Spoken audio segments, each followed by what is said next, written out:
ನಾವು ದೇವರನ್ನು ಆರಾಧಿಸುವುದಕ್ಕೆ ನಾವು ಸಿದ್ಧ ಮಾಡಿಕೊಳ್ಳೋಣ. ದಯಮಾಡಿ ನಿಮ್ಮ ಫೇಶಿಯಲ್ ಮಾಸ್ಕ್ಗಳನ್ನು ಧರಿಸಿರಿ. ಸಾಮಾಜಿಕ ಅಂತರ ಮತ್ತು ದೇವಾಲಯದ ಒಳಗೆ ಒಂದು ಸಾರಿ ಬಂದ ಮೇಲೆ ಹೊರಗೆ ಹೋಗದಂತೆ ನಿಮ್ಮನ್ನು ಪ್ರೀತಿಯಿಂದ ಕೇಳಿಕೊಳ್ಳುತ್ತೇನೆ. ಪ್ರಾರ್ಥನೆ ಮಾಡೋಣ. ನಮ್ಮನ್ನು ಬಹಳವಾಗಿ ಪ್ರೀತಿಸಿ ನಮಗೆ ನಿನ್ನ ಆಧರಣೆಯನ್ನು, ಸಮಾಧಾನವನ್ನು, ಕೃಪೆಯನ್ನು ಅನುಗ್ರಹಿಸಿಕೊಟ್ಟು ಈ ಬೆಳಗಿನ ಸಂದರ್ಭದಲ್ಲಿ ಕರ್ತನೇ ನಿನ್ನನ್ನು ಆರಾಧಿಸುವಂಥ ಅವಕಾಶ ಕೊಟ್ಟಿದೆ. ಅದಕ್ಕಾಗಿ ಸ್ತೋತ್ರ ಸ್ವಾಮಿ. ಕರ್ತನೇ, ನಿನ್ನ ಸನ್ನಿಧಾನದಲ್ಲಿ ನಾವು ಕಾಣಿಸಿಕೊಂಡು ನಿನ್ನನ್ನು ಆರಾಧಿಸುವಂಥ ಅವಕಾಶ ಕೊಟ್ಟಿದ್ದೆ. ನಮಗೆ ಕೊಟ್ಟಂತಹ ಆರೋಗ್ಯಕ್ಕಾಗಿ, ಬಲಕ್ಕಾಗಿ ನಿನಗೆ ಸ್ತೋತ್ರ ಹೇಳುತ್ತಾ ಕರ್ತನ ನಿನ್ನ ಹಸ್ತಗಳಿಗೆ ನಮ್ಮೆಲ್ಲರನ್ನು ಒಪ್ಪಿಸಿಕೊಡ್ತೇವೆ. ಯೇಸು ಕ್ರಿಸ್ತನ ಮೂಲಕ ದೀನತೆಯಿಂದ ಪ್ರಾರ್ಥಿಸಿ ಬೇಡಿ ಹೊಂದುತ್ತೇವೆ. ಆಮೆನ್. ನಾವು ದೇವರ ಸ್ತೋತ್ರಕ್ಕಾಗಿ ಹಾಡುವ ಸಂಗೀತದಲ್ಲಿ 52ನೆಯ ಸಂಗೀತವನ್ನು ಹಾಡೋಣ. 52ನೆಯ ಸಂಗೀತ.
ಹಾಗೆ ನಿಂತುಕೊಂಡಿರುವಾಗ ದೇವರನ್ನು ಆರಾಧಿಸೋಣ. ಪುಟ 123ನೇ ಪುಟದಲ್ಲಿರುವಂತಹ 3ನೇ ವಿಧಾನದ ಸ್ತುತಿಯ ಭಾಗದಿಂದ ದೇವರನ್ನು ಆರಾಧಿಸೋಣ. 123ನೇ ಪುಟ. ಕೃತಜ್ಞತಾ ಸ್ತುತಿಯೊಡನೆ ಆತನ ಮಂದಿರ ದ್ವಾರಗಳಿಗೂ ಕೀರ್ತನೆಯೊಡನೆ ಆತನ ಅಂಗಳಗಳಿಗೂ ಬನ್ನಿರಿ. ಆತನ ಉಪಕಾರ ಸ್ಮರಿಸಿರಿ, ಆತನ ನಾಮವನ್ನು ಕೊಂಡಾಡಿರಿ. ಕರ್ತನ ಒಳ್ಳೆಯವನು, ಆತನ ಕೃಪೆಯು ಯುಗಕ್ಕೂ ಆತನ ಸತ್ಯತೆಯು ತಲತಲಾಂತರಕ್ಕಿರುವವು. ಬನ್ನಿರಿ, ನಮ್ಮ ನಿರ್ಮಾಣಿಕನಾದ ಕರ್ತನಿಗೆ ಸಾಷ್ಟಾಂಗವರೆಗೆ ಆರಾಧಿಸೋಣ.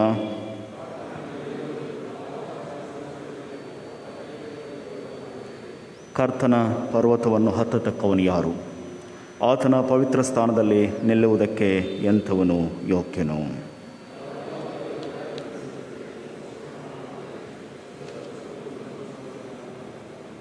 ಕರ್ತನಾದ ನಮ್ಮ ದೇವರು ಕರುಣಿಸುವವನು ಕ್ಷಮಿಸುವವನು ಆಗಿದ್ದಾನೆ.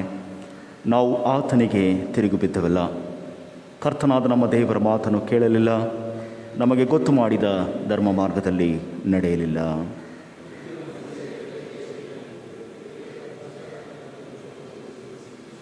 ಏಸು ಇಂತೆಂದನು, ಎಲೈ ಕಷ್ಟಪಡುವವರೇ, ಹೊರೆ ಹೊತ್ತವರೇ, ನೀವೆಲ್ಲರೂ ನನ್ನ ಬಳಿಗೆ ಬನ್ನಿರಿ, ನಾನು ನಿಮಗೆ ವಿಶ್ರಾಂತಿ ಕೊಡುವೆನು.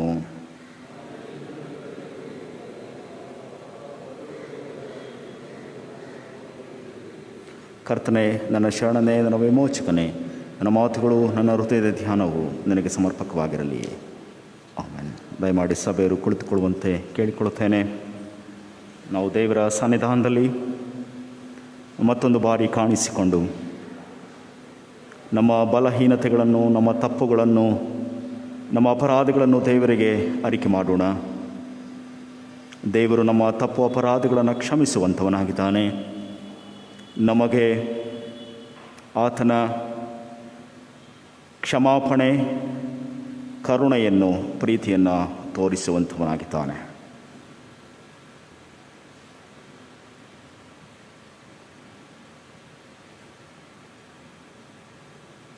ಮುಂದಿನ ಪಾಪದರಿಕೆ ಪ್ರಾರ್ಥನೆಯನ್ನು ಒಟ್ಟಾಗಿ ಹೇಳೋಣ. ಪ್ರೀತಿ ಸ್ವರೂಪನಾದ ದೇವರೇ, ನನ್ನನ್ನು ಕರುಣಿಸು. ಕರುಣಾನಿಧಿಯೇ, ನನ್ನ ದ್ರೋಹವನ್ನೆಲ್ಲ ಅಳಿಸಿಬಿಡು.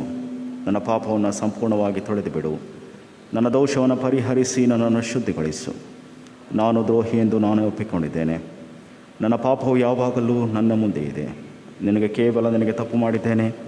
ನಿನ್ನ ದೃಷ್ಟಿಗೆ ಕೆಟ್ಟದಾಗಿರುವುದನ್ನೇ ಮಾಡಿದ್ದೇನೆ. ದೇವರೇ, ನನ್ನಲ್ಲಿ ಶುದ್ಧ ಹೃದಯ ನಿರ್ಮಿಸು. ನನಗೆ ಸೇರಿಸಿದ್ದವನ್ನು ಅನುಗ್ರಹಿಸಿ ನನ್ನ ನೂತನಪಡಿಸು. ನಿನ್ನ ರಕ್ಷಣಾ ನನ್ನ ತಿರುಗಿ ಅನುಭವಿಸುವಂತೆ ಮಾಡು. ನನ್ನಲ್ಲಿ ಸಿದ್ಧ ಮನಸ್ಸನ್ನು ಹುಟ್ಟಿಸಿ ನನಗೆ ಆಧಾರನಾಗು. ಆದಿಕರ್ತ ಕ್ರಿಸ್ತನೇ, ಸೀಳಲ್ಪಟ್ಟ ಬಂಡೆಯ ಸಂಗೀತವನ್ನು ಹಾಡೋಣ.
ಕೃಪಾಳು ಪ್ರಭುವೇ, ನಿನ್ನ ವಿಶ್ವಾಸಿಗಳಿಗೆ ಪಾಪ ಕ್ಷಮೆಯನ್ನು, ಶಾಂತಿಯನ್ನು ಅನುಗ್ರಹಿಸಿ ಅವರು ತಮ್ಮ ಎಲ್ಲ ಪಾಪಗಳಿಂದ ಶುದ್ಧೀಕರಣವನ್ನು ಹೊಂದಿ ಶಾಂತ ಚಿತ್ತರಾಗಿ ನಿನ್ನನ್ನು ಸೇವಿಸುವಂತೆ ದಯಪಾಲಿಸಬೇಕೆಂದು ನಮ್ಮ ಕರ್ತನಾದ ಯೇಸು ಕ್ರಿಸ್ತನ ಮುಖಾಂತರ ನಿನ್ನನ್ನು ಬೇಡಿಕೊಳ್ಳುತ್ತೇವೆ.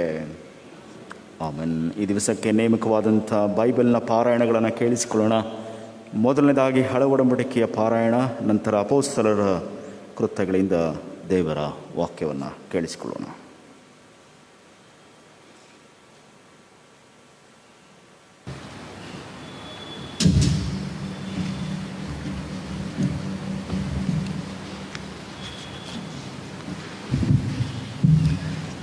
ಈ ದಿನಕ್ಕಾಗಿ ಆರಿಸಿಕೊಂಡಿರುವ ಹಳೆ ಒಡಂಬಡಿಕೆಯ ವೇದಭಾಗವು ಆದಿಕಾಂಡ 13ನೇ ಅಧ್ಯಾಯ ವಚನಗಳು 2ರಿಂದ 12ರವರೆಗೆ. ಆದಿಕಾಂಡ 13ನೇ ಅಧ್ಯಾಯ ವಚನಗಳು 2ರಿಂದ 12ರವರೆಗೆ. ಅಬ್ರಾಮನು ಲೋಟನು ಅಗಲಿದ್ದು. ಅಬ್ರಾಮನು ಬಹು ಐಶ್ವರ್ಯವಂತನಾಗಿದ್ದನು. ಅವನಿಗೆ ಪಶುಗಳು ಬೆಳ್ಳಿ ಬಂಗಾರವೂ ಇದ್ದವು. ಅವನು ದಕ್ಷಿಣ ದೇಶವನ್ನು ಬಿಟ್ಟು ಮುಂದೆ ಮುಂದೆ ಪ್ರಯಾಣ ಮಾಡುತ್ತಾ ಬೆತೇಲಿನವರೆಗೆ, ಅಂದರೆ ಬೆತೇಲಿಗೂ ಆಯಿ ಎಂಬ ಊರಿಗೂ ನಡುವೆ ತಾನು ಪೂರ್ವದಲ್ಲಿ ಗುಡಾರ ಹಾಕಿಸಿ ಯಜ್ಞವೇದಿಯನ್ನು ಕಟ್ಟಿದ್ದ ಕ್ಷೇತ್ರಕ್ಕೆ ತಿರುಗಿ ಬಂದು ಅಲ್ಲಿ ಯೆಹೋವನ ಹೆಸರನ್ನು ಹೇಳಿಕೊಂಡು ಆರಾಧಿಸಿದನು. ಅವನ ಜೊತೆಯಲ್ಲಿದ್ದ ಲೋಟನಿಗೂ ಕುರಿ ದನ ಗುಡಾರಗಳಿದ್ದವು. ಆ ಸ್ಥಳವು ಅವರಿಬ್ಬರ ಜೀವನಕ್ಕೆ ಸಾಲದೆ ಹೋಯಿತು. ಅವರಿಬ್ಬರ ಆಸ್ತಿ ಬಹಳವಾದದ್ದರಿಂದ ಒಂದೇ ಸ್ಥಳದಲ್ಲಿ ವಾಸವಾಗಿರುವುದು ಅಸಾಧ್ಯವಾಯಿತು.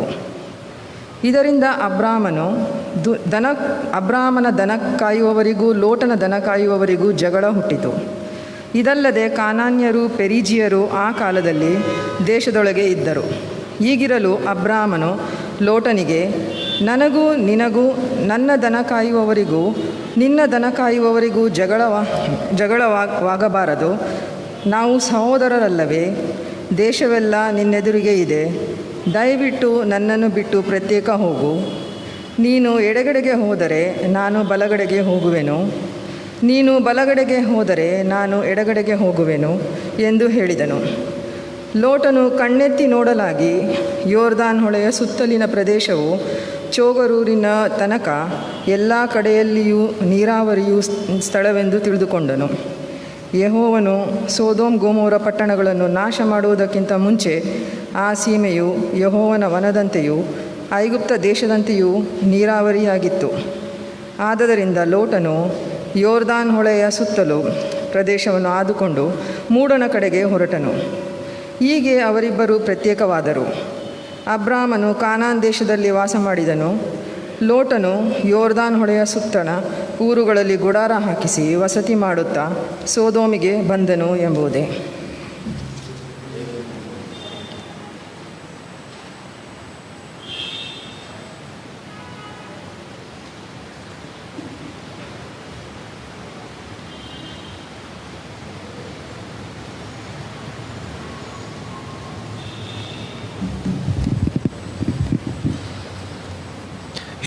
ಈ ಪವಿತ್ರ ಆರಾಧನೆಗೆಂದು ದೇವರ ಸಹಾಯದಿಂದ ಆರಿಸಲ್ಪಟ್ಟಿರುವ ವೇದಭಾಗವು ಅಪೊಸ್ತಲರ ಕೃತ್ಯಗಳು 6ನೇ ಅಧ್ಯಾಯ 1ರಿಂದ 6ನೇ ವಚನದವರೆಗೂ ಪೂರ್ತಿಯಾಗಿ, ಹೊಸ ಒಡಂಬಡಿಕೆಯಲ್ಲಿ ಅಪೊಸ್ತಲರ ಕೃತ್ಯಗಳು 6ನೇ ಅಧ್ಯಾಯ 1ರಿಂದ 6 ವಚನಗಳವರೆಗೂ ಪೂರ್ತಿಯಾಗಿ ದೇವರ ವಾಕ್ಯವನ್ನು ಕೇಳೋಣ.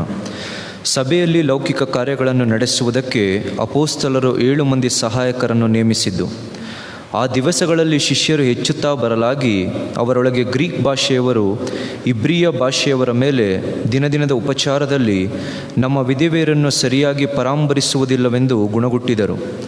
ಆಗ 12 ಮಂದಿ ಅಪೊಸ್ತಲರು ಶಿಷ್ಯ ಮಂಡಳಿಯನ್ನು ಕೂಡಿಸಿ, ನಾವು ದೇವರ ವಾಕ್ಯೋಪದೇಶವನ್ನು ಬಿಟ್ಟು ಉಪಚಾರ ಮಾಡುತ್ತಿರುವುದು ತಕ್ಕದ್ದಲ್ಲವಲ್ಲ.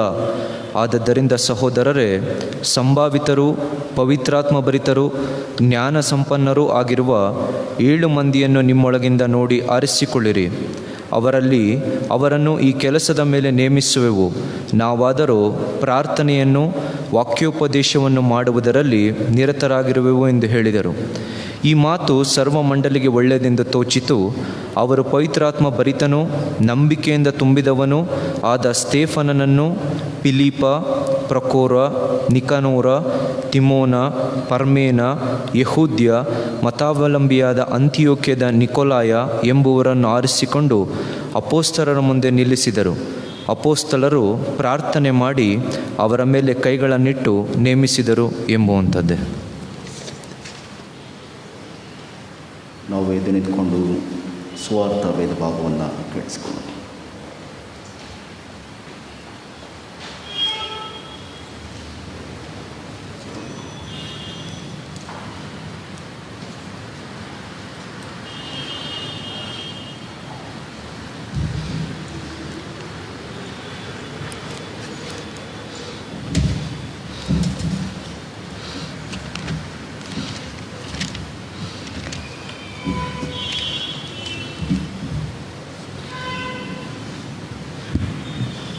ಈ ದಿನದ ಶುಭ ದಿನದ ಆರಾಧನೆಗಾಗಿ ಆರಿಸಿಕೊಂಡಿರುವ ವೇದ ಭಾಗವು ಮತ್ತಾಯನ ಬರೆದ ಸುವಾರ್ತೆ ಅಧ್ಯಾಯ 20 ವಚನಗಳು 1-16.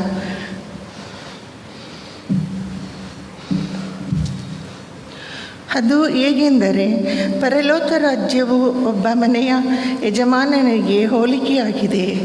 ಅವನು ತನ್ನ ದ್ರಾಕ್ಷಿ ತೋಟಕ್ಕೆ ಕೂಲಿ ಆಳುಗಳನ್ನು ಕರೆಯುವುದಕ್ಕೆ ಬೆಳಿಗ್ಗೆ ಹೊರಟನು. ಆಳಿಗೆ ದಿನಕ್ಕೆ 1 ಪಾವಲಿಯಂತೆ ಕೂಲಿ ಗೊತ್ತು ಮಾಡಿ ಅವರನ್ನು ದ್ರಾಕ್ಷಿ ತೋಟಕ್ಕೆ ಕಳುಹಿಸಿದನು. ತರುವಾಯ ಹೆಚ್ಚು ಕಡಿಮೆ 9 ಗಂಟೆಗೆ ಹೋಗಿ ಪೇಟೆಯಲ್ಲಿ ಸುಮ್ಮನೆ ನಿಂತಿದ್ದ ಇನ್ನೂ ಕೆಲವರನ್ನು ಕಂಡು, ನೀವು ಸಹ ನನ್ನ ದ್ರಾಕ್ಷಿ ತೋಟಕ್ಕೆ ಹೋಗಿರಿ, ನಿಮಗೆ ಸರಿಯಾದ ಕೂಲಿಯನ್ನು ಕೊಡುತ್ತೇನೆ ಅನ್ನಲು ಅವರು ತೋಟಕ್ಕೆ ಹೋದರು. ಅವನು ತಿರುಗಿ ಹೆಚ್ಚು ಕಡಿಮೆ 12 ಗಂಟೆಗೆ ಮತ್ತು 3 ಗಂಟೆಗೆ ಹೋಗಿ ಅದೇ ಪ್ರಕಾರ ಮಾಡಿದನು. ತಿರುಗಿ ಹೆಚ್ಚು ಕಡಿಮೆ ಸಾಯಂಕಾಲ 5 ಗಂಟೆಗೆ ಹೋಗಿ ಬೇರೆ ಕೆಲವರು ನಿಂತಿರುವುದನ್ನು ಕಂಡು ಅವರನ್ನು, ದಿನವೆಲ್ಲ ಇಲ್ಲಿ ಯಾಕೆ ಸುಮ್ಮನೆ ನಿಂತಿದ್ದೀರಿ ಎಂದು ಕೇಳಲು ಅವರು, ಯಾರೂ ನಮ್ಮನ್ನು ಕೂಲಿಗೆ ಕರೆಯಲಿಲ್ಲ ಅಂದಾಗ ಅವನು, ನೀವು ಸಹ ನನ್ನ ದ್ರಾಕ್ಷಿ ತೋಟಕ್ಕೆ ಹೋಗಿರಿ ಅಂದನು. ಸಂಜೆ ಹೊತ್ತಿಗೆ ದ್ರಾಕ್ಷಿ ತೋಟದ ಯಜಮಾನನು ತನ್ನ ಪಾರುಪತ್ಯಗಾರನಿಗೆ ಆ ಆಳುಗಳನ್ನು ಕಳೆದು ಕಡೆಗೆ ಬಂದವರನ್ನು ಮೊದಲು ಮಾಡಿಕೊಂಡು ಮೊದಲು ಬಂದವರ ತನಕ ಅವರಿಗೆ ಕೂಲಿ ಕೊಡು ಎಂದು ಹೇಳಿದನು. ಆಗ ಸಾಯಂಕಾಲ 5 ಗಂಟೆಗೆ ಬಂದವರಿಗೆ 1 ಪಾವಲಿ ಸಿಕ್ಕಿತು. ತರುವಾಯ ಮೊದಲಿನವರು ಬಂದು ತಮಗೆ ಹೆಚ್ಚು ದೊರೆಯುವುದೆಂದು ನೆನೆಸಿದರು. ಆದರೆ ಇವರಿಗೆ 1 ಪಾವಲಿಯೇ ಸಿಕ್ಕಿತು. ಅದನ್ನು ತೆಗೆದುಕೊಂಡು ಮನೆಯ ಯಜಮಾನನ ಮೇಲೆ ಗುಣಗುಟ್ಟಿ, ಕಡೆಗೆ ಬಂದ ಇವರು 1 ತಾಸು ಹೊತ್ತು ಮಾತ್ರ ಕೆಲಸ ಮಾಡಿದ್ದಾರೆ. ನಾವು ದಿನವೆಲ್ಲ ಬಿಸಿಲಿನಲ್ಲಿ ಕೆಲಸ ಮಾಡಿ ಕಷ್ಟಪಟ್ಟಿದ್ದೇವೆ, ಇವರನ್ನು ಸಮ ಮಾಡಿದ್ದೀಯೇ ಎಂದರು. ಅದಕ್ಕೆ ಅವನು ಅವರಲ್ಲಿ ಒಬ್ಬನಿಗೆ, ಏನಪ್ಪ, ನಾನು ನಿನಗೆ ಅನ್ಯಾಯ ಮಾಡಲಿಲ್ಲ. ನೀನು ನನ್ನ ಸಂಗಡ 1 ಪಾವಲಿಗೆ ಒಡಂಬಟ್ಟಿಯಲ್ಲ. ನಿನ್ನ ಕೂಲಿ ತಕ್ಕೊಂಡು ಹೋಗು. ನಿನಗೆ ಕೊಟ್ಟಂತೆ ಕಡೆಗೆ ಬಂದ ಇವನಿಗೂ ಕೊಡುವುದಕ್ಕೆ ನನಗೆ ಮನಸ್ಸುಂಟು. ನನ್ನ ಬದುಕನ್ನು ನಾನು ಬೇಕಾದ ಹಾಗೆ ಮಾಡಬಹುದಲ್ಲವೋ? ನಾನು ಒಳ್ಳೆಯವನಾಗಿರುವುದು ನಿನ್ನ ಕಣ್ಣನ್ನು ಹೊತ್ತುವುದೋ ಎಂದು ಹೇಳಿದನು. ಈ ಪ್ರಕಾರ ಕಡೆಯವರು ಮೊದಲಿನವರಾದರೂ ಮೊದಲಿನವರು ಕಡೆಯವರಾಗುವರು ಎಂದು ಹೇಳಿದನು ಎಂಬುದೇ. ದೇವರೇ ನಿನಗೆ ಸ್ತೋತ್ರವಾಗಲಿ.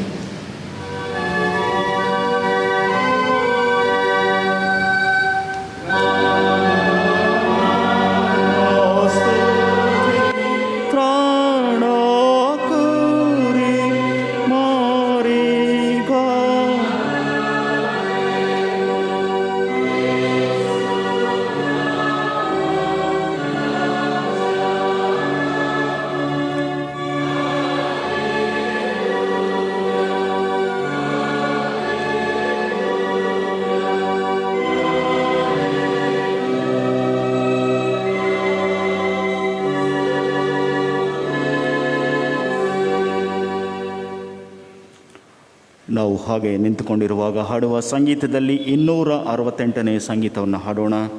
ಆಗ ಪ್ರಿಯ ಸಚಿನ್ ಮತ್ತು ಲಿಶಾ ಆ ದಂಪತಿಗಳಿಗೆ ದೇವರು ಕೊಟ್ಟಂತಹ ಮಗುವಿಗೆ ಸ್ನಾನ ದೀಕ್ಷೆಯ ಆರಾಧನೆಗೆ ದಂಪತಿಗಳು ಮಗುವಿನೊಟ್ಟಿಗೆ ಬರುವಂತೆ ಪ್ರೀತಿಯಿಂದ ಕೇಳಿಕೊಡ್ತೇನೆ. 268ನೇ ಸಂಗೀತವನ್ನು ಹಾಡುವಾಗ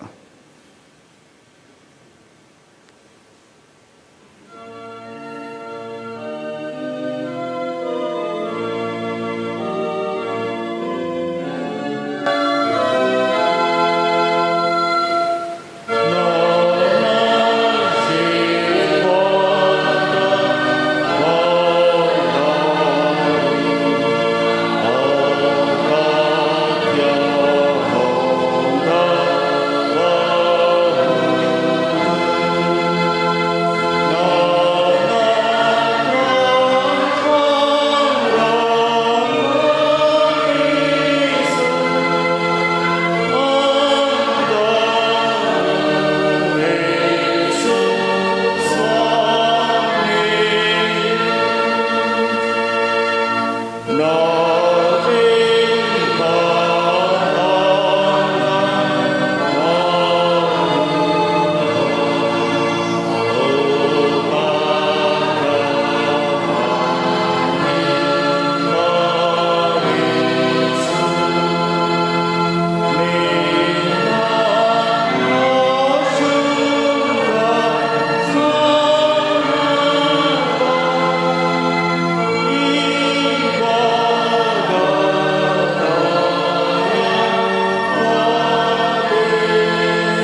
ದಯಮಾಡಿ ಕುಳಿತುಕೊಳ್ಳುವಂತೆ ಕೇಳಿಕೊಳ್ಳುತ್ತೇನೆ.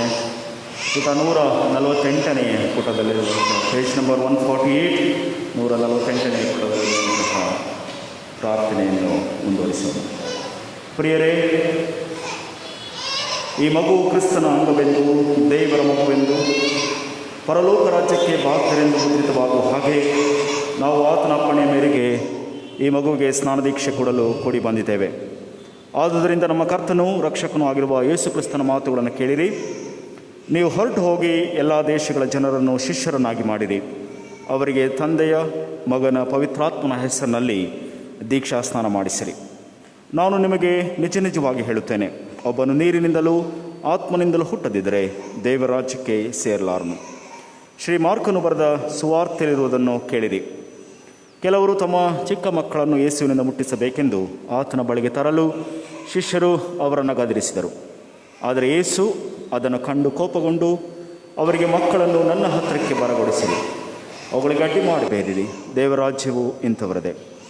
ನಿಮಗೆ ಸತ್ಯವಾಗಿ ಹೇಳುತ್ತೇನೆ, ಯಾವನು ಶಿಶುಭಾವದಿಂದ ದೇವರಾಜ್ಯವನ್ನು ಅಂಗೀಕರಿಸುವುದಿಲ್ಲವೋ ಅವನು ಅದರಲ್ಲಿ ಸೇರುವುದೇ ಇಲ್ಲ ಎಂದು ಹೇಳಿ ಅವುಗಳನ್ನು ಅಪ್ಪಿಕೊಂಡು ಅವುಗಳ ಮೇಲೆ ಕೈಯಿಟ್ಟು ಆಶೀರ್ವದಿಸಿದನು. ಈ ಸುವಾರ್ತೆಯಲ್ಲಿ ನಮ್ಮ ರಕ್ಷಕನಾದ ಕ್ರಿಸ್ತನ ಮಕ್ಕಳನ್ನು ತನ್ನ ಹತ್ತಿರಕ್ಕೆ ಕರಕೊಂಡು ಬರಬೇಕೆಂದು ಅಪ್ಪಣೆ ಮಾಡಿದಾಗ ಹೇಳಿದ ಮಾತುಗಳನ್ನು ನೀವು ಕೇಳಿದ್ದೀರಿ. ಆತನು ಅವುಗಳನ್ನು ಅಪ್ಪಿಕೊಂಡು ಆಶೀರ್ವದಿಸಿದನೆಂದು ತಿಳ್ಕೊಂಡಿದ್ದೀರಿ. ಯೇಸು ಕ್ರಿಸ್ತನು ನಿನ್ನೆ ಇದ್ದ ಹಾಗೆ ಈ ಹೊತ್ತು ಇದ್ದಾನೆ, ನಿರಂತರವೂ ಹಾಗಿರುವನು. ಆತನು ಈ ಮಗುವನ್ನು ಪ್ರೀತಿಸುತ್ತಾನೆ. ಅಲ್ಲದೆ ಈ ಮಗುವನ್ನು ಅಂಗೀಕರಿಸಿ ತನ್ನ ಕೃಪಾಹಸ್ತದಿಂದ ಇದನ್ನು ಅಪ್ಪಿಕೊಂಡು ಇದಕ್ಕೆ ನಿತ್ಯ ಎಂಬ ಆಶೀರ್ವಾದವನ್ನು ಅನುಗ್ರಹಿಸುವುದಕ್ಕೆ ಆತನು ಸಿದ್ಧನಿರ್ತಾನೆ. ಈ ಚಿಕ್ಕ ಮಗು ನಿಮ್ಮ ಕೂಡ ದೇವರಿಗೆ ಸೇರಿದವರಾಗಿದ್ದಾರೆ. ಪವಿತ್ರ ಸ್ನಾನದೀಕ್ಷೆಯಲ್ಲಿ ಆತನು ಈ ಮಗುವನ್ನು ಕ್ರಿಸ್ತನ ನಂಬಿಕೆಯುಳ್ಳ ಕುಟುಂಬದಲ್ಲಿಯೂ ಮನೆತನದಲ್ಲಿಯೂ ಸೇರಿಸಿ ನಿಲ್ಲಿಸುತ್ತಾನೆ.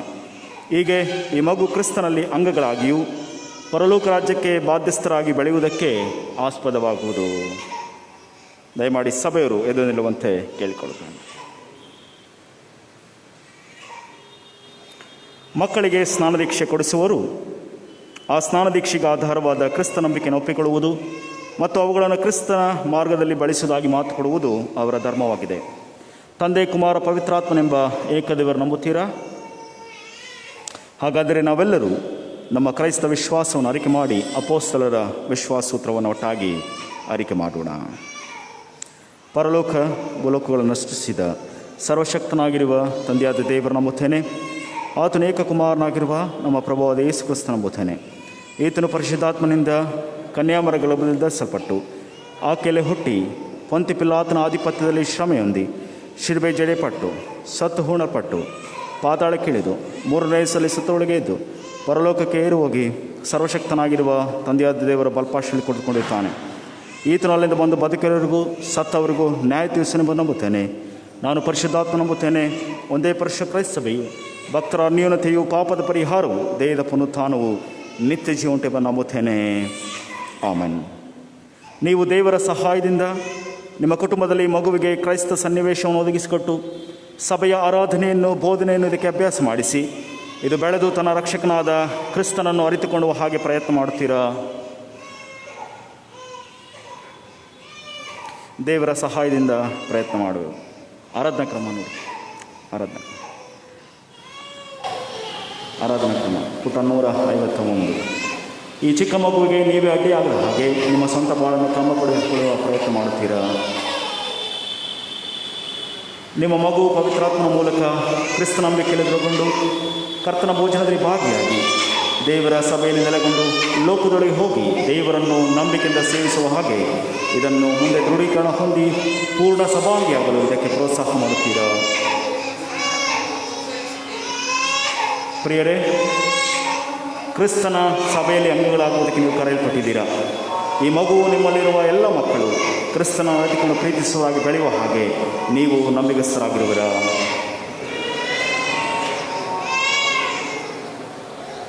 ದಯಮಾಡಿ ಸಭೆಯವರು ಕುಳಿತುಕೊಳ್ಳುವಂತೆ ಕೇಳಿಕೊಳ್ತೇನೆ. ಈ ಮಗುವಿಗೋಸ್ಕರ ಪ್ರಾರ್ಥಿಸುವಂತೆ ಪ್ರಾರ್ಥನೆ ಮಾಡೋಣ. ಪ್ರೀತಿ ಸ್ವರೂಪನಾದ ನಮ್ಮ ಪರಲೋಕದ ತಂದೆಯಾಗಿರುವಂಥ ದೇವರೇ, ನಿನ್ನ ಪರಿಶುದ್ಧ ನಾಮಕ್ಕೆ ನಾವು ಸ್ತೋತ್ರವನ್ನು ಹೇಳ್ತೇವೆ. ವಿಶೇಷವಾಗಿ ಈ ಸಂದರ್ಭದಲ್ಲಿ ಪ್ರಿಯ ಮಗು ಸಚಿನ್, ರಾಜ್ ಮತ್ತು ಲಿಶಾ ಈ ದಂಪತಿಗಳಿಗೆ ಕೊಟ್ಟಂತಹ ಈ ಮಗುವಿಗಾಗಿ ನನಗೆ ಸ್ತೋತ್ರವನ್ನು ಸಲ್ಲಿಸ್ತೇವೆ. ಕರ್ತನ ಈ ಸಂದರ್ಭದಲ್ಲಿ ಸ್ನಾನ ದೀಕ್ಷೆಯ ಮೂಲಕ ಪೂರ್ಣ ಸಭೆಗೆ ಸೇರುವಂಥ ಈ ಮಗುವನ್ನು ಆಶೀರ್ವಾದ ಮಾಡು. ನಿನ್ನ ಹಸ್ತಗಳಿಗೆ ಪ್ರಿಯ ಮಗುವನ್ನು ಒಪ್ಪಿಸಿಕೊಡ್ತೇವೆ. ಕರ್ತನೆ, ಈ ನೀರು ಈ ಮಗುವಿಗೆ ಆಶೀರ್ವಾದವನ್ನು, ಬಲವನ್ನು ತಂದುಕೊಡಲಿ ಎಂಬುದಾಗಿ ನಾವು ಪ್ರಾರ್ಥಿಸ್ತೇವೆ. ಸ್ವಾಮಿ, ನಿನ್ನ ಪರಿಪಾಲನಾ ಹಸ್ತದಿಂದ ಈ ಮಗುವನ್ನು, ಅವರ ಇಡೀ ಕುಟುಂಬ, ಮಕ್ಕಳನ್ನು ತುಂಬಿಸು. ಯೇಸು ಕ್ರಿಸ್ತನ ಮೂಲಕ ದೀನತೆಯಿಂದ ಪ್ರಾರ್ಥಿಸಿ ಬೇಡಿ ಹೊಂದಿದ್ದೇವೆ. ಆಮೆನ್.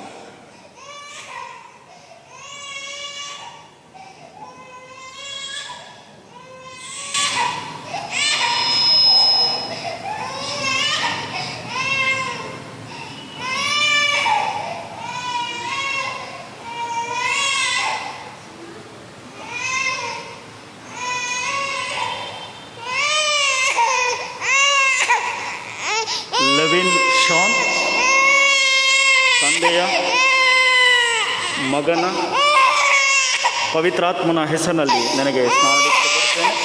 ಶಿಲುಬೆಯ ಗುರುತಿನಿಂದ ಇದನ್ನು ಮುದ್ರಿಸಿ ಸಭೆಗೆ ಇದನ್ನು ಪ್ರೀತಿಯಿಂದ ಅಂಗೀಕರಿಸಿದೆ.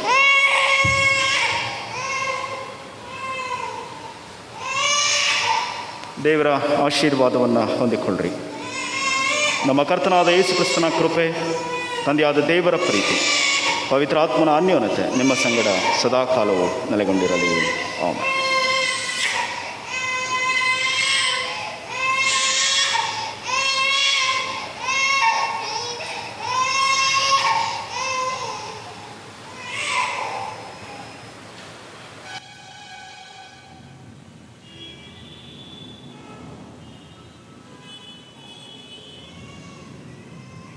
ನಾವು ದೇವರ ವಾಕ್ಯವನ್ನು ಕೇಳಿಸಿಕೊಳ್ಳುವುದಕ್ಕೆ ಕರ್ತ ಸಿದ್ಧವಾಗಿದ್ದೇನೆ, ನನ್ನ ಕೂಡ ಮಾತನಾಡು ಎನ್ನುವ ಸಂಗೀತವನ್ನು ಹಾಡೋಣ.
ನಮ್ಮ ಶಿರಗಳನ್ನು ಭಾಗಿಸಿ ಪ್ರಾರ್ಥನೆ ಮಾಡೋಣ.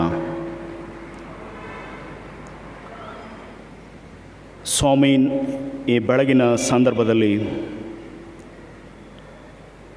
ನಿನ್ನ ವಾಕ್ಯವನ್ನು ಕೇಳಿಸಿಕೊಳ್ಳುವುದಕ್ಕೆ ನಾವು ಬಂದಿದ್ದೇವೆ.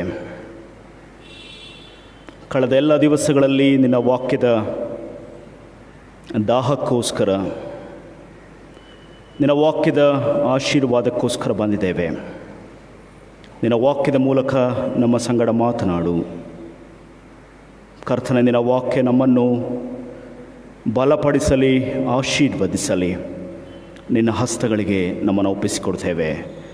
ಯೇಸು ಕ್ರಿಸ್ತನ ಮೂಲಕ ದೀನತೆಯಿಂದ ಪ್ರಾರ್ಥಿಸಿ ಬೇಡಿ ಹೊಂದುತ್ತೇವೆ. Amen.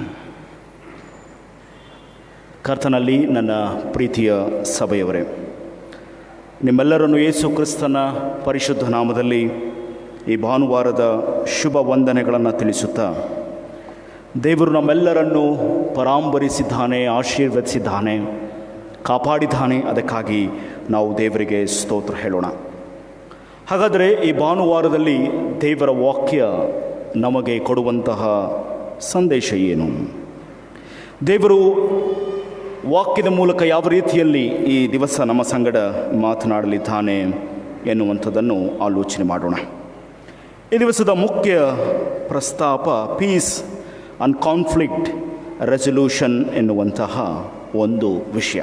Piece and conflict resolution. ಪ್ರಿಯ ಸ್ನೇಹಿತರೆ, ಈ ಮೂರು ಪದಗಳನ್ನು ನಾವು ಆಲೋಚನೆ ಮಾಡುವುದಾದರೆ ಇದೊಂದು ರೀತಿಯಲ್ಲಿ ಸೆಕ್ಯುಲರ್ ವರ್ಡ್ ಥರ ಕಾಣಿಸ್ತದೆ. It is not a spiritual words.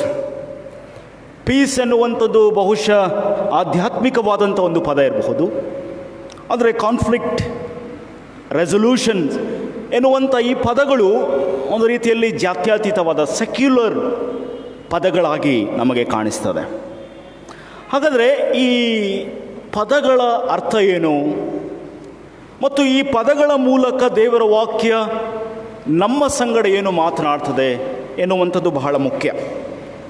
ಅದನ್ನು ಕನ್ನಡದಲ್ಲಿ ಹೀಗೆ ಭಾಷಾಂತರಿಸಿ ಶಾಂತಿ ಮತ್ತು ಸಂಘರ್ಷ ಅಥವಾ ಬಿಕ್ಕಟ್ಟು ಇದರ ಕುರಿತಾಗಿ ನಿರ್ಧಾರ, ರೆಸಲ್ಯೂಷನ್ಸ್ ಎಂಬುದಾಗಿ ಹೇಳುವಾಗ ತೀರ್ಮಾನ, ನಿರ್ಧಾರ ಎಂಬುದಾಗಿ ಆಲೋಚನೆ ಮಾಡ್ಬೋದು. ಪ್ರಿಯ ಸ್ನೇಹಿತರೆ, ಇವತ್ತು ಸಂಘರ್ಷ ಎಂಬುದಾಗಿ ಹೇಳುವಾಗ, ಬಿಕ್ಕಟ್ಟು ಎಂಬುದಾಗಿ ಹೇಳುವಾಗ ಇವತ್ತು ಎರಡು ಬಿಕ್ಕಟ್ಟುಗಳನ್ನು ಇಡೀ ಸಮಾಜ ಎದುರಿಸ್ತಾ ಇದೆ, ಲೋಕ ಎದುರಿಸ್ತಾ ಇದೆ. ಒಂದು ಆರೋಗ್ಯದ ಬಿಕ್ಕಟ್ಟು, ಸಂಘರ್ಷ. ಎರಡನೇದು ಆರ್ಥಿಕತೆಯ ಬಿಕ್ಕಟ್ಟು ಅಥವಾ ಸಂಘರ್ಷ. ನೀವು ಎಲ್ಲಿ ನೋಡಿದ್ರೂ ಸಹ ನಾವು ಎರಡು ವಿಷಯವಾಗಿ ಮಾತನಾಡ್ತೇವೆ. ಆರೋಗ್ಯದ ಕುರಿತು ಎಲ್ಲಿ ನೋಡಿದ್ರೂ ಇದರ ಕುರಿತಾಗಿ ಒಂದು ಚರ್ಚೆ ಪ್ರಾರಂಭವಾಗಿದೆ. ಅನಾರೋಗ್ಯದ ಕುರಿತಾಗಿ ಚರ್ಚೆ ಪ್ರಾರಂಭವಾಗಿದೆ. ಅದರೊಟ್ಟಿಗೆ ಎಕಾನಮಿ ಅಥವಾ ಆರ್ಥಿಕತೆಯ ಕುರಿತಾಗಿ ಚರ್ಚೆ ಮಾಡ್ತಾ ಇದ್ದೇವೆ. ಈ ಎರಡು ಸಂಘರ್ಷಗಳು ನಮ್ಮ ಪ್ರತಿನಿತ್ಯದ ಜೀವನಕ್ಕೆ, ಸಭೆಯ ಜೀವನಕ್ಕೆ, ನಮ್ಮ ಆಧ್ಯಾತ್ಮಿಕ ಜೀವನಕ್ಕೆ ಒಂದು ರೀತಿಯಾದಂಥ ಬೆಸ್ಸಿಗೆ ಕಂಡುಕೊಂಡು ಬರ್ತಾ ಇದೆ. ಗಮನಿಸಿ ನೀವು, ಇವತ್ತು ಆರ್ಥಿಕತೆ ಸಂಪೂರ್ಣವಾಗಿ ಕುಸಿದು ಹೋಗಿದೆ. GDP, ನಮ್ಮ ಮಾನ್ಯ ಹಣಕಾಸು ಸಚಿವರು ಹೇಳ್ತಾರೆ, ದೇವರೇ ಅದನ್ನು ಕಾಪಾಡಬೇಕು, ದೇವರೇ ಇದನ್ನು ಸರಿಪಡಿಸಬೇಕು, ದೇವರ ಕಡೆಗೆ ಮುಖ ಮಾಡ್ತಾ ಇದ್ದಾರೆ. ಇನ್ನು ದೇವಾಲಯಗಳನ್ನು ನೋಡುವಾಗ ಪ್ರಸಿದ್ಧ ದೇವಾಲಯಗಳೆಲ್ಲವೂ ಬಹಳಷ್ಟು ಕೋಟಿಗಳು ಬರ್ತಿದ್ದಂಥ 2 ಕೋಟಿ 3 ಕೋಟಿಗೆ ಹೋಗ್ತಾ ಇದೆ. ಇದು ಎಲ್ಲ ಧರ್ಮಗಳಿಗೂ, ಎಲ್ಲ ಸಭೆಗಳಿಗೂ, ಪ್ರತಿಯೊಬ್ಬ ಮನುಷ್ಯನಿಗೂ ಇವತ್ತು ಆರ್ಥಿಕತೆಯ ಸಂಘರ್ಷದಲ್ಲಿ, ಬಿಕ್ಕಟ್ಟಿನಲ್ಲಿ ಬದುಕ್ತಾ ಇದ್ದೇವೆ. ಇನ್ನೊಂದು ಕಡೆ ದೇಶಗಳ ನಡುವೆ ಒಂದು ಸಂಘರ್ಷ ಇದೆ. ಇವತ್ತು ನಮ್ಮ ಪಕ್ಕದ ಹೊರ ದೇಶ ಪಾಕಿಸ್ತಾನ್ ಅಥವಾ ನೇಪಾಳ್ ಅಥವಾ ಚೈನಾ, ಇದರ ಕುರಿತು ಒಂದು ಸಂಘರ್ಷ ಇದೆ. ಪ್ರಿಯ ಸ್ನೇಹಿತರೆ, ಇವತ್ತು ನಾವು ಸಂಘರ್ಷದ ಮಧ್ಯದಲ್ಲಿ ಪೀಸ್ ಅಂದರೆ ಏನು, ಶಾಂತಿ ಅಂದರೆ ಏನು, ಅದರ ಮೂಲಕ ದೇವರು ಯಾವ ತೀರ್ಮಾನವನ್ನು ತೆಗೆದುಕೊಳ್ತಾನೆ, ಈ ಕಾನ್ಫ್ಲಿಕ್ಟ್ಗಳ ಮಧ್ಯದಲ್ಲಿ, ಸಂಘರ್ಷಗಳ ಮಧ್ಯದಲ್ಲಿ ದೇವರ ತೀರ್ಮಾನ ಏನು ಅಥವಾ ದೇವರ ಶಾಂತಿ ಏನು, ದೇವರು ಯಾವ ರೀತಿಯಲ್ಲಿ ಇದಕ್ಕೆ ನ್ಯಾಯ ಕೊಡ್ತಾನೆ, ದೇವರು ಯಾವ ರೀತಿಯಲ್ಲಿ ಇದನ್ನು ಬಿಡಿಸ್ತಾನೆ, ನಡೆಸ್ತಾನೆ ಎನ್ನುವಂಥದ್ದನ್ನು ಆಲೋಚನೆ ಮಾಡೋಣ. ನನ್ನ ಪ್ರಿಯ ಸ್ನೇಹಿತರೆ, ಯಾವಾಗಲೂ ಹೇಳ್ತೇವೆ ಹೆಲ್ತ್ ಇಸ್ ವೆಲ್ತ್. ಬಟ್ ಇವತ್ತು ನಮಗೆರಡೂ ಇಲ್ಲ. ಒಂದು ಆರೋಗ್ಯನೂ ಇಲ್ಲ, ವೆಲ್ತೂ ಇಲ್ಲ. ಎರಡೂ ಒಂದು ರೀತಿಯಲ್ಲಿ ಸಮಸ್ಯೆಯಲ್ಲಿ, ಬಿಕ್ಕಟ್ಟಿನಲ್ಲಿ, ತೊಂದರೆಯಲ್ಲಿ ಸಿಕ್ಕಿಕೊಂಡಿದೆ. ಅಂದರೆ ದೇವರ ವಾಕ್ಯ ಈ ಭಾನುವಾರದಲ್ಲಿ ನಮಗೆ ಏನು ಸಂದೇಶ ಕೊಡ್ತದೆ, ಅಥವಾ ಈ ಸಂಕಷ್ಟದ, ಬಿಕ್ಕಟ್ಟಿನ, ಸಂಘರ್ಷದ ಮಧ್ಯದಲ್ಲಿ ದೇವರ ವಾಕ್ಯ ನನಗೆ, ನಿನಗೆ ಯಾವ ಸಂದೇಶವನ್ನು ಕೊಡ್ತದೆ ಎಂಬುದಾಗಿ ನಾವು ಆಲೋಚನೆ ಮಾಡೋಣ. ನನ್ನ ಪ್ರಿಯ ಸ್ನೇಹಿತರೆ, ದೇವರ ವಾಕ್ಯಕ್ಕೆ ನಿಮ್ಮನ್ನು ಕರ್ಕೊಂಡು ಹೋಗ್ತೇನೆ. ಆದಿಕಾಂಡ ಪುಸ್ತಕ 13ನೇ ಅಧ್ಯಾಯ 2ನೇ ವಚನದಿಂದ ನಾವು 12ನೇ ವಚನದ ಭಾಗವನ್ನು ಓದಿದೆವು. ಇದು ಮೊದಲನೆಯ ಸಂಘರ್ಷ. ಯಾವುದು? ಫ್ಯಾಮಿಲಿ ಕಾನ್ಫ್ಲಿಕ್ಟ್, ಕುಟುಂಬದ ಸಂಘರ್ಷ. ಇವತ್ತು ಸಂಘರ್ಷ ಇಲ್ಲದ ಕುಟುಂಬಗಳು ಎಲ್ಲಿದೆ? ಕುಟುಂಬ ಬೆಳೆಯುವಾಗ ನಾವೆಲ್ಲರೂ ಅಣ್ಣ ತಮ್ಮಂದಿರಾಗಿ ಬೆಳೀತೇವೆ. ಬೆಳೆಯುವಾಗ ನಂತರ ದಾಯಾದಿಗಳಾಗ್ತೇವೆ, ವಿರೋಧಿಗಳಾಗ್ತೇವೆ, ಒಂದು ರೀತಿಯಲ್ಲಿ ದೂರ ಹೋಗ್ತೇವೆ. ಇದೊಂದು ವಾಸ್ತವಿಕ ಸತ್ಯ. It is A truth. ನನ್ನ ಪ್ರಿಯ ಸ್ನೇಹಿತರೆ, ಇವತ್ತು ಸಭೆಗಳಲ್ಲಿ, ಕುಟುಂಬಗಳಲ್ಲಿ ಸಂಘರ್ಷ ಇಲ್ಲದಂತಹ ಸ್ಥಿತಿಯಲ್ಲಿದೆ. ಅಣ್ಣ ತಮ್ಮಂದರಿಗಿರಬಹುದು, ಅಥವಾ ಅಕ್ಕ ತಂಗಿಯರಿಗಿರಬಹುದು, ಸೊಸೆ ಅತ್ತೆಗಿರಬಹುದು, ಅಳಿಯ ಮಾವನಿಗಿರಬಹುದು. ಹೀಗೆ ಒಂದು ರೀತಿಯಾದಂಥ ಬಿಕ್ಕಟ್ಟು, ಸಂಘರ್ಷದಲ್ಲಿ ಕುಟುಂಬಗಳಿದೆ. ದೇವರ ವಾಕ್ಯದಲ್ಲಿ ಅದೇ ಒಂದು ಕುಟುಂಬದ ಸಂಘರ್ಷವನ್ನು ನೋಡ್ತೇವೆ, ಅಬ್ರಹಾಮ ಮತ್ತು ಲೋಟನ ಸಂಘರ್ಷ. ನನ್ನ ಪ್ರಿಯ ಸ್ನೇಹಿತರೆ, ನೀವು ಗಮನಿಸಿ, ಇವರಿಬ್ಬರು ಬರುವುದಕ್ಕಿಂತ ಮುಂಚೆ ಕಾಯಿನ ಮತ್ತು ಹೇಬೇಲನ ಸಂಘರ್ಷವನ್ನು ನೀವು ನೋಡ್ತೀರಿ. ಕಾಯಿನ ಮತ್ತು ಹೇಬೇಲನಿಗೆ ಎಷ್ಟರ ಮಟ್ಟಿಗೆ ಅಂದರೆ ಆ ವ್ಯಕ್ತಿಯನ್ನು ಕೊಲೆ ಮಾಡುವಷ್ಟರ ಮಟ್ಟಿಗೆ ಒಂದು ದೊಡ್ಡ ದ್ವೇಷ ಹುಟ್ಟುತ್ತದೆ. ಕುಟುಂಬದಲ್ಲಿ ಹೇಗೆ ಸಂಘರ್ಷಗಳು, ಸಮಸ್ಯೆಗಳು ಹೇಗೆ ಬಂದು ಒಬ್ಬ ವ್ಯಕ್ತಿಯನ್ನು ನಾಶ ಮಾಡುವಟ್ಟಿಗೆ ಆತನು ನಿರ್ಧಾರವನ್ನು ಪ್ರಕಟಿಸ್ತಾನೆ.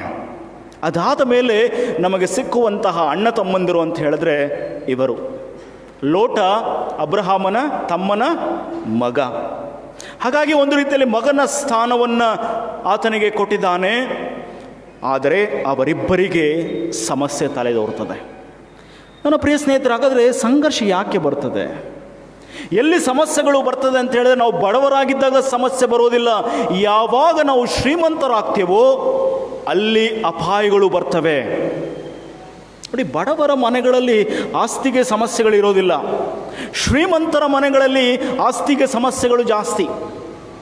ಲೋಟ ಮತ್ತು ಅಬ್ರಹಾಮನು ಅವರಿಬ್ಬರು ಪ್ರಾರಂಭದಲ್ಲಿ ಒಂದೇ ಸಾರಿ ಪ್ರಯಾಣ ಪ್ರಾರಂಭಿಸ್ತಾರೆ. ನೀವು ಗಮನಿಸಿ, 12ನೇ ಅಧ್ಯಾಯಕ್ಕೆ ಬರುವಾಗ ಅವರಿಬ್ಬರೂ ತಮ್ಮ ತಮ್ಮ ಊರುಗಳನ್ನು ಬಿಟ್ಟು ಒಟ್ಟಿಗೆ ಪ್ರಯಾಣ ಬೆಳೆಸ್ತಾರೆ. ಆದರೆ 13ನೇ ಅಧ್ಯಾಯಕ್ಕೆ ಬರುವಾಗ ಅಬ್ರಹಾಮನೂ ಶ್ರೀಮಂತನಾಗ್ತಾನೆ, ಲೋಟನೂ ಶ್ರೀಮಂತನಾಗ್ತಾನೆ. ನೀವು ಗಮನಿಸಿ, ವಾಕ್ಯ ಭಾಗ ಹೇಳ್ತದೆ, 6ನೇ ವಚನ, ಆ ಸ್ಥಳವು ಅವರಿಬ್ಬರ ಜೀವನಕ್ಕೆ ಸಾಲದೆ ಹೋದಿತು. ಯಾವಾಗ ಸ್ಪೇಸ್ ಸಿಕ್ಕೋದಿಲ್ಲ, ಜಗಳ ಪ್ರಾರಂಭವಾಗ್ತದೆ. ನಮ್ಮ ಕುಟುಂಬದಲ್ಲಿ ಯಾರಾದರೂ ಹೊಸದಾಗಿ ಮದುವೆಯಾದಂಥ ಸೊಸೆ ಬಂದಾಗ ಅವರಿಗೆ ವಿ ಕ್ರಿಯೇಟ್ ಎ ಸ್ಪೇಸ್. ನಾವೇ ಡಾಮಿನೇಷನ್ ಮಾಡೋಕ್ಕೆ ಹೋದಾಗ ಏನಾಗ್ತದೆ, ಅವರಿಗೆ ಉಸಿರು ಕಟ್ಟಿದ ವಾತಾವರಣ ಪ್ರಾರಂಭ ಆಗ್ತದೆ. ಆ ಮನೆಯಿಂದ ನಾನು ಆಚೆ ಓಡೋಗ್ಬಿಡ್ಬೇಕಂತ ಅಂದ್ಕೊಳ್ತಾಳೆ. ಯಾವಾಗ ನಾವು ಮತ್ತೊಬ್ಬರಿಗೆ ಸ್ಥಳವನ್ನು ಕೊಡೋದಿಲ್ಲ, ಸ್ಪೇಸನ್ನು ಕೊಡೋದಿಲ್ಲ, ಅಲ್ಲಿ ಉಸಿರುಗಟ್ಟಿದ ವಾತಾವರಣ ಪ್ರಾರಂಭವಾಗ್ತದೆ. ನೋಡಿ, ಅವರಿಬ್ಬರಿಗೆ ಸ್ಥಳ ಸಾಲದೆ ಹೋಯ್ದಿತ್ತು. ದೇವರ ವಾಕ್ಯ ಹೇಳ್ತದೆ, ಅವರಿಬ್ಬರೂ ಶ್ರೀಮಂತರಾಗ್ತಾರೆ. ಆ ಶ್ರೀಮಂತಿಕೆ ಅವರನ್ನು ಬೇರೆ ಬೇರೆ ಮಾಡ್ತದೆ. ನನ್ನ ಪ್ರಿಯ ಸಹೋದರ ಸಹೋದರಿಯರೇ, ಹಾಗಾದರೆ ದೇವರು ಕೊಟ್ಟಂತಹ ಹಣದ ಆಶೀರ್ವಾದ ಅನೇಕ ಸಂದರ್ಭದಲ್ಲಿ ನಮಗೆ ದ್ವೇಷವನ್ನು ಹುಟ್ಟು ಹಾಕ್ತದೆ. ನಾವು ಇದೇ ದೇವಾಲಯದಲ್ಲಿ ದೇವರ ಬಳಿಯಲ್ಲಿ, ದೇವರೇ ನನಗೆ ಐಶ್ವರ್ಯವನ್ನು ಕೊಡು ಎಂಬುದಾಗಿ ದೇವರ ಬಳಿಯಲ್ಲಿ ನಾವು ಪ್ರಾರ್ಥನೆ ಮಾಡ್ತೇವೆ. ಅದೇ ಐಶ್ವರ್ಯ, ಆಸ್ತಿ, ಸಂಪತ್ತು ನಮ್ಮನ್ನು ದೂರ ತಳ್ತದೆ. ಅನೇಕ ಕುಟುಂಬಗಳಲ್ಲಿ ನೋಡಿದ್ದೇವೆ, ತಾಯಿಯನ್ನು ಮಾತಾಡಿಸೋದಿಲ್ಲ, ಯಾಕೆ? ನನಗೆ ಮೋಸ ಮಾಡಿಬಿಟ್ಟಿದ್ದಾಳೆ ಅವಳು. ತಂದೆಯನ್ನು ಮಾತಾಡಿಸೋದಿಲ್ಲ, ನನಗೆ ಮೋಸ ಮಾಡಿದ್ದಾರೆ. ಒಬ್ಬ ವ್ಯಕ್ತಿಗೆ, ಒಬ್ಬ ಮಗನಿಗೆ ಹೆಚ್ಚಾದಂಥ ರೀತಿಯಲ್ಲಿ ಕೊಟ್ಟಿದ್ದಾರೆ, ನನಗೆ ಮೋಸ ಮಾಡಿದ್ದಾರೆ.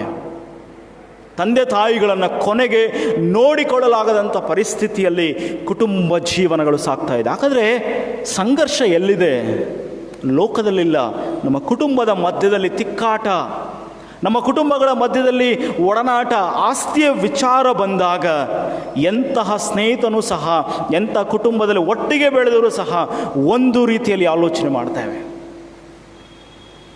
ನನ್ನ ಸಹೋದರ ಸಹೋದರಿಯರೇ, ಹಾಗಾದರೆ ಅಬ್ರಹಾಮನು ಐಶ್ವರ್ಯವಂತನಾಗ್ತಾನೆ, ಲೋಟನೂ ಐಶ್ವರ್ಯವಂತನಾಗ್ತಾನೆ. ಆದರೆ ಅವರಿಬ್ಬರಿಗೂ, ಅವರ ದನ ಕಾಯುವವರಿಬ್ಬರಿಗೂ ಜಗಳ ಪ್ರಾರಂಭವಾಗ್ತದೆ. ಅಂದರೆ ಜಗಳ ಬರುವುದಕ್ಕೆ ನಮ್ಮ ಆಸ್ತಿ ಕಾರಣ ಆಗ್ಬೋದು, ಜಗಳ ಬರುವುದಕ್ಕೆ ನಮ್ಮ ಹಣ ಕಾರಣ ಆಗ್ಬೋದು, ಜಗಳ ಬರುವುದಕ್ಕೆ ನನ್ನದು ಎನ್ನುವಂಥದ್ದು ಕಾರಣ ಆಗ್ಬೋದು. ಯಾವಾಗ ವೈಯಕ್ತಿಕವಾದಂಥ ಹಿತಾಸಕ್ತಿ, ಸ್ವಾರ್ಥತೆ ತುಂಬಿಕೊಂಡ ತಕ್ಷಣ ನಮ್ಮ ಮನೆಗಳು ಇಬ್ಬಾಗವಾಗ್ತದೆ. ನಾವೆಲ್ಲರೂ ಒಂದು ರೀತಿಯಲ್ಲಿ ಅವಿಭಕ್ತ ಕುಟುಂಬದಲ್ಲಿ ಬೆಳೆದಂಥವರು. ಆದರೆ ನಂತರ ವಿಭಕ್ತವಾಗಿ ನ್ಯೂಕ್ಲಿಯರ್ ಫ್ಯಾಮಿಲೀಸ್ ಆಗಿ ಒಡೆದು ಹೋಗಿದ್ದೇವೆ. ನನ್ನ ಸಹೋದರ ಸಹೋದರಿಯರೇ, ಹಾಗಾದರೆ ಘರ್ಷಣೆಗಳು ಬರುವಾಗ, ಮನೆಗಳಲ್ಲಿ ಘರ್ಷಣೆಗಳು ಬರುವಾಗ, ಅಥವಾ ಅದು ಕೋರ್ಟ್ಗೆ ಹೋಗುವಾಗ, ಆಸ್ತಿ ವಿಚಾರವಾಗಿ ನಾವು ಸರ್ಕಾರಿ ಕಚೇರಿಗಳಿಗೆ, ಕೋರ್ಟ್ಗಳಿಗೆ ಹೋಗ್ತೇವೆ ಅನೇಕ ಸಂದರ್ಭದಲ್ಲಿ ಆಸ್ತಿ ವಿಚಾರವಾಗಿ. ದೇವರ ವಾಕ್ಯ ಹೇಳ್ತದೆ, ಆ ಆಸ್ತಿ ದೊಡ್ಡದಾಗಿ ಬೆಳೆಯುವಾಗ ಅವರಿಬ್ಬರ ಮಧ್ಯದಲ್ಲಿ ತಿಕ್ಕಾಟ ಪ್ರಾರಂಭವಾಗ್ತದೆ.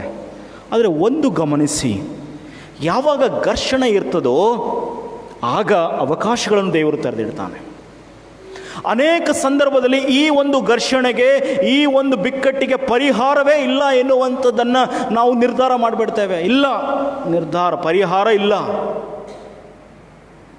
ಪ್ರಿಯ ಸ್ನೇಹಿತರೆ, ಇಲ್ಲಿ ಪರಿಹಾರವನ್ನು ಅಬ್ರಹಾಮನು ಹೇಳ್ತಾನೆ. ಏನು ಪರಿಹಾರ ಅಂತ ಹೇಳಿದ್ರೆ, ಅಬ್ರಹಾಮನ ಜೀವನವನ್ನು ನೀವು ಗಮನಿಸಿ. ಅಬ್ರಹಾಮನು ಬಹಳ ವಿಶಾಲ ಹೃದಯವನ್ನು ಪ್ರಕಟಿಸ್ತಾನೆ. ಇಲ್ಲಿ ವಿಶಾಲ ಹೃದಯದಿಂದ ಆತನು ಹೇಳ್ತಾನೆ, ನಾವು ಸಹೋದರರು. ಕೀರ್ತನೆ ಭಾಗದಲ್ಲಿ ಹೇಳ್ತಾನೆ, ಸಹೋದರರು ಒಂದಾಗಿರುವುದು ಎಷ್ಟೋ ಒಳ್ಳೆಯದು, ಎಷ್ಟೋ ರಮ್ಯವಾದದ್ದು. ಹಾಗಾದರೆ ನಮ್ಮ ಕುಟುಂಬ ಜೀವನದಲ್ಲಿ ನಾವೆಲ್ಲರೂ ಒಟ್ಟಾಗಿ ಬದುಕುವಂಥದ್ದು ಬಹಳ ಸುಂದರವಾದಂಥದ್ದು, ದೇವರು ಮೆಚ್ಚುವಂಥದ್ದು, ದೇವರು ಆಶೀರ್ವಾದ ಮಾಡುವಂಥದ್ದಾಗಿದೆ. ನನ್ನ ಪ್ರಿಯ ಸ್ನೇಹಿತರೆ, ನಾವು ಕುಟುಂಬವಾಗಿ ಬೆಳೆದಿದ್ದೇವೆ, ಆದರೆ ಒಡೆದು ಬೆಳೆಯುವಂಥ ಕುಟುಂಬಗಳಾಗಬಾರ್ದು, ಒಡೆದು ಆಳುವಂಥ ಕುಟುಂಬಗಳಾಗಬಾರ್ದು, ಬದಲು ಒಟ್ಟಾಗಿ ಬೆಳೆಯುವಂಥ ಕುಟುಂಬಗಳಾಗಬೇಕು. ಅಬ್ರಹಾಮನು ಬಹಳ ಹೃದಯ ಶ್ರೀಮಂತಿಕೆಯನ್ನು ತೋರಿಸ್ತಾನೆ. ನಿನಗೊಂದು ಆಪ್ಷನ್ ಕೊಡ್ತೇನೆ, ನೀನು ಯಾವುದನ್ನು ಬೇಕು ಆಯ್ಕೆ ಮಾಡು. ಪ್ರಿಯ ಸ್ನೇಹಿತರೆ, ನಮಗೆ ಬಿಕ್ಕಟ್ಟುಗಳು ಬಂದಾಗ ನಾವು ಆಯ್ಕೆಗಳಿಗೆ ಹೋದರೆ ಅದು ಆಯ್ಕೆಗಳು ತೆರೆದಿಟ್ಕೊಳ್ತದೆ. ನಾನತ್ವ ಎನ್ನುವಂಥದ್ದು ನಮ್ಮಲ್ಲಿ ಬಂದರೆ, ನಾನೇ ಎಲ್ಲವನ್ನ ಆಕ್ರಮಿಸಬೇಕು ಎನ್ನುವಂಥ ಸ್ವಾರ್ಥ ಬಂದರೆ ಅವಕಾಶ ಇಲ್ಲ. ಇಲ್ಲಿ ಗಮನಿಸಿ, ಅಬ್ರಹಾಮನ ಶ್ರೀಮಂತಿಕೆ, ಹೃದಯ ಶ್ರೀಮಂತಿಕೆ. ಅವನು ಶ್ರೀಮಂತ ಮಾತ್ರ ಅಲ್ಲ, ಅವನ ಹೃದಯದಲ್ಲಿಯೂ ಶ್ರೀಮಂತಿಕೆ ಇತ್ತು. ನಮ್ಮಲ್ಲಿ ನಾವು ಶ್ರೀಮಂತರಾಗಿರ್ಬೋದು, ಆದರೆ ಹೃದಯ ಶ್ರೀಮಂತಿಕೆ ಬಹಳ ಮುಖ್ಯ. ನಮ್ಮ ವಿಶಾಲ ಮನೋಭಾವ ಬಹಳ ಮುಖ್ಯ. ನಾವು ವಿಶಾಲವಾಗಿ ಆಲೋಚಿಸುವಂಥದ್ದು ಬಹಳ ಮುಖ್ಯ. ಆತನು ಹೇಳ್ತಾನೆ, ನಾನು ನಿನಗೆ ಆಪ್ಷನ್ ಕೊಡ್ತೇನೆ. ನೀನು ಬಲಗಡೆ ಹೋದರೆ ನಾನು ಎಡಗಡೆ ಹೋಗ್ತೇನೆ, ನೀನು ಎಡಗಡೆ ಹೋದರೆ ಬಲಗಡೆ ಹೋಗ್ತೇನೆ. ಅಲ್ವಾ? ನಮ್ಮ ಮನೆಗಳಲ್ಲಿ ಅನೇಕ ಸಂದರ್ಭಗಳಲ್ಲಿ ಈಗ ಬರ್ತದೆ.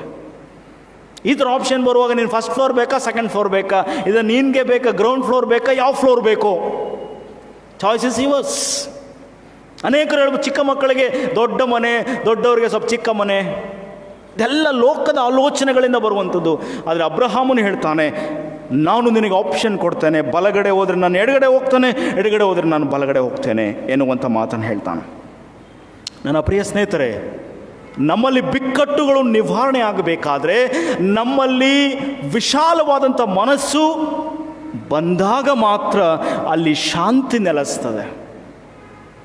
ಬಹುಶಃ ಅಬ್ರಹಾಮನು ಆ ನಿರ್ಧಾರವನ್ನು ತೆಗೆದುಕೊಳ್ಳದಿದ್ದರೆ, ಅಬ್ರಹಾಮನು ಆ ದಿಟ್ಟ ನಿರ್ಧಾರಕ್ಕೆ ಬರದಿದ್ದರೆ ಬಹುಶಃ ಒಂದು ರೀತಿಯಲ್ಲಿ ಸಂಘರ್ಷ ಆಗ್ತಾ ಇತ್ತು, ಸಮಸ್ಯೆಗಳು ಬರ್ತಾ ಇತ್ತು. ಆದರೆ ಆತನು ಆ ನಿರ್ಧಾರವನ್ನು ಪ್ರಕಟಿಸ್ತಾನೆ. ಆತನು ಹೇಳ್ತಾನೆ, ಆಪ್ಷನ್ ಕೊಡ್ತಾನೆ, ಹೋಗು ನೀನು. ನನ್ನ ಪ್ರಿಯ ಸಹೋದರ ಸಹೋದರಿಯರೇ, ಆಯ್ಕೆ ಕೊಟ್ಟಾಗ, ನಾನು ನನ್ನದನ್ನು ಬಿಟ್ಟಾಗ ಮತ್ತೊಬ್ಬರಿಗೆ ಅವಕಾಶ ಸಿಗ್ತದೆ. ಇಲ್ಲಿ ಸ್ಪೇಸ್ ಕ್ರಿಯೇಟ್ ಮಾಡ್ತಾನೆ ಅಬ್ರಹಾಮನು. ಯಾವಾಗ ಒಬ್ಬ ವ್ಯಕ್ತಿಗೆ ಸ್ಪೇಸ್ ಕೊಡ್ತೇವೆ, ಒಬ್ಬ ವ್ಯಕ್ತಿಗೆ ನಾವು ಸ್ಥಳಾವಕಾಶ ಕೊಡ್ತೇವೆ, ಅವನಿಗೆ ಉಸಿರುಗಟ್ಟಿದ ವಾತಾವರಣ ಇರೋದಿಲ್ಲ. ಆತನು ಬಹಳವಾದಂಥ ರೀತಿಯಲ್ಲಿ ತನ್ನ ಆಪ್ಷನನ್ನು ಮುಂದೆ ಇಡ್ತಾನೆ. ನೀವು ಗಮನಿಸಿ, ದೇವರ ವಾಕ್ಯ ಹೇಳ್ತದೆ, ಅವನಿಗೆ ಅವಕಾಶ ಕೊಡ್ತಾನೆ, ನಿನಗೆ ಯಾವುದನ್ನು ಬೇಕಾದ್ರೂ ಆರಿಸಿಕೊ. ಆದರೆ ಅವನು ಆರಿಸಿಕೊಂಡಂಥದ್ದು ಬಹಳವಾದಂತಹ ಶ್ರೀಮಂತಿಕೆ ಉಳ್ಳಂತಹ ಸ್ಥಳವನ್ನು ಆರಿಸಿಕೊಡ್ತಾನೆ. ನನ್ನ ಪ್ರಿಯ ಸ್ನೇಹಿತರೆ, ನಾವು ಸಂಘರ್ಷದಲ್ಲಿ ಬಹಳ ಆಸೆ ಬಿಟ್ಟು ಯಾವುದನ್ನೋ ಆರಿಸ್ಕೊಳ್ತೇವೆ, ಏನನ್ನು ಕಳ್ಕೊಳ್ತೇವೆ. ಆಸೆ ದುಃಖಕ್ಕೆ ಕಾರಣ ಆಗ್ತದೆ. ಕೆಲವು ಸಂದರ್ಭದಲ್ಲಿ ನಾವು ಅತಿ ಆಸೆಯಿಂದ ಯಾವುದನ್ನೋ ಪಡೆಯಬೇಕೆಂಬುದಾಗಿ ಓಡೋಗ್ತೇವೆ, ಮತ್ತೇನೋ ಕಳ್ಕೊಳ್ತೇವೆ. ಅನೇಕರ ಜೀವನ ಹಾಗೇ ಇದೆ. ಆಸ್ತಿ ಮಾಡುವುದಕ್ಕಿಂತ ಮುಂಚೆ ಅವರ ಮನಸ್ಸು, ಅವರ ದೇಹ ಸ್ಥಿತಿ, ಆರೋಗ್ಯ ಎಲ್ಲವೂ ಚೆನ್ನಾಗಿರ್ತದೆ. ಆಸ್ತಿಯ ಮೇಲೆ ಕಣ್ಣಿಟ್ಟಾಗ ಅವರ ಜೀವನ ನೋಡ್ರಿ ನರಕ. BP, sugar start, tension start, hypertension. ಯಾಕೆ? ಅದರ ಬಗ್ಗೆ ರಾತ್ರಿ ಅದರ ಯೋಚನೆ, ಏನು ಮಾಡಬೇಕು ನೋಡ್ರಿ. ಅಬ್ರಹಾಮನು ಆಪ್ಷನ್ ಕೊಡ್ತಾನೆ, ಆದರೆ ಇವನು ತಗೊಳ್ಳುವಂಥದ್ದು ಯಾವುದು ಅಂತ ಹೇಳಿದ್ರೆ ಅಪಾಯವಾದಂತಹ ಸೊದೋಮ್ ಮತ್ತು ಗೊಮೋರ್ ಪಟ್ಟಣವನ್ನು ಆರಿಸ್ಕೊಳ್ತಾನೆ. ನಾವು ಆಯ್ಕೆ ಮಾಡುವಾಗ ಪ್ರಾರ್ಥನಾಪೂರ್ವಕವಾಗಿ ನಮ್ಮ ಕುಟುಂಬಗಳಲ್ಲಿ ಸಮಸ್ಯೆಗಳು ಬಂದಾಗ, ಬಿಕ್ಕಟ್ಟುಗಳು ಬಂದಾಗ ಪ್ರಾರ್ಥನಾಪೂರ್ವಕವಾಗಿ ನಾವು ಯಾವುದನ್ನು ಆಯ್ಕೆ ಮಾಡ್ತೇವೋ ಅದು ಸಕ್ಸಸ್ ಆಗ್ತದೆ. ಯಾವುದೋ ಆಶೆಯಿಂದ, ದುರಾಶೆಯಿಂದ ನಾವು ಆಸ್ತಿಯನ್ನು ಕಬಳಿಸ್ತಾ ಹೋದರೆ ಮತ್ತೊಂದು ಕಡೆ ಲೂಸಿಂಗ್, ಕಳ್ಕೊಳ್ತಾ ಇದ್ದೇವೆ. ನನ್ನ ಪ್ರಿಯ ಸ್ನೇಹಿತರೆ, ಹಾಗಾದರೆ ನಮ್ಮ ಕುಟುಂಬಗಳಲ್ಲಿ ಇಂಥ ಸಮಸ್ಯೆಗಳು ಜ್ವಲಂತವಾಗಿ ನಮ್ಮ ಕುಟುಂಬಗಳಲ್ಲಿದೆ, ನಮ್ಮ ಸಭೆಗಳಲ್ಲಿದೆ, ನಮ್ಮ ಸಮುದಾಯಗಳಲ್ಲಿದೆ. ಪ್ರಾಪರ್ಟಿ ಇಶ್ಯೂ ಬರುವಾಗ there is again it's a bit of ಜ್ವಲಂತ ಸಮಸ್ಯೆ, ಅದು ಬರ್ನಿಂಗ್ ಇಶ್ಯೂ. ಅದರ ಮೂಲಕ ನಮ್ಮ ಜೀವನ ಯಾವುದನ್ನೋ ಆಯ್ಕೆ ಮಾಡಿಕೊಳ್ತೇವೆ, ಎಲ್ಲೋ ಹೋಗ್ತೇವೆ. ಸೊದೋಮ್ ಗೋಮೋರವನ್ನು ಆಯ್ಕೆ ಮಾಡ್ಕೊಳ್ತಾನೆ, ಆದರೆ ಮುಂದೆ ಅದಕ್ಕೆ ದೊಡ್ಡ ಅಪಾಯ ಇತ್ತು ಅಂತ ಅವನಿಗೆ ಕಾಣಿಸಲಿಲ್ಲ. ಹಾಗಾದರೆ ನನ್ನ ಪ್ರಿಯ ಸಹೋದರ ಸಹೋದರಿಯರೇ, ಅಬ್ರಹಾಮನು ಎಲ್ಲಿ ಉಳಿತಾನೆ? ಕಾನಾನ್ ದೇಶದಲ್ಲೇ ಉಳಿತಾನೆ. ವಾಕ್ಯಭಾಗ ಹೇಳ್ತದೆ, ಅಬ್ರಹಾಮನು ಕಾನಾನ್ ದೇಶದಲ್ಲಿ ವಾಸ ಮಾಡ್ತಾನೆ. ಆತನು ಯೋರ್ಧಾನ್ ಸ್ಥಳಕ್ಕೆ ಹೋಗಿ ಅಲ್ಲಿ ಗುಡಾರವನ್ನು ಹಾಕಿಕೊಂಡು ಆ ದುಷ್ಟರಿದ್ದಂಥ ಸ್ಥಳಕ್ಕೆ ಆತನು ಆಯ್ಕೆ ಮಾಡಿಕೊಳ್ತಾನೆ. ಹಾಗಾದರೆ ನಮಗೆ ಬಿಕ್ಕಟ್ಟುಗಳು ಬಂದಾಗ ನಮ್ಮನ್ನು ಇತ್ಯರ್ಥ ಮಾಡುವಂಥವ್ರು ಯಾರು? ನಮಗೆ ಸಮಸ್ಯೆಗಳು ಬಂದಾಗ ನಮ್ಮನ್ನು ಬಿಡಿಸುವಂಥವ್ರು ಯಾರು? ದೇವರ ಕೈಗೆ ಒಪ್ಪಿಸಿಕೊಡೋಣ. ಯಾಕಂದರೆ ದೇವರು ನ್ಯಾಯ ಕೊಡ್ತಾನೆ. ನಮಗೆ ಅನ್ಯಾಯವಾಗಬಹುದು, ನಮ್ಮ ಕುಟುಂಬದಿಂದ ನಮಗೆ ಅನ್ಯಾಯವಾಗಬಹುದು, ನನ್ನ ಸ್ವಂತ ಸಹೋದರ ಸಹೋದರಿಯಿಂದ ನಮಗೆ ಅನ್ಯಾಯ ಆಗ್ಬೋದು, ಆದರೆ ದೇವರು ನ್ಯಾಯ ಕೊಡ್ತಾನೆ.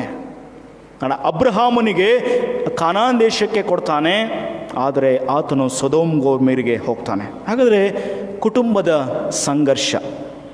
ಇನ್ನು ಎರಡನೆಯ ಸಂಘರ್ಷ, ಸಭೆಯಲ್ಲಿ ಸಂಘರ್ಷ. ಜಗಳ ಇಲ್ಲದ ಸಭೆ ಯಾವುದಿದೆ? ಯಾರಾದರೂ ತೋರಿಸ್ರಿ. ಸಮಸ್ಯೆ ಇಲ್ಲದ ಸಭೆ ಯಾವುದಿದೆ? ಎಲ್ಲೂ ಇಲ್ಲ. ಎಲ್ಲ ಕಡೆ ಅದರದರ ತಕ್ಕ ಹಾಗೆ ಇದೆ. ಸ್ವಲ್ಪ ಮಟ್ಟಿಗಿರಬಹುದು, ಒಂದು ಡಾಟ್ ಇರಬಹುದು, 100% ಇರ್ಬೋದು.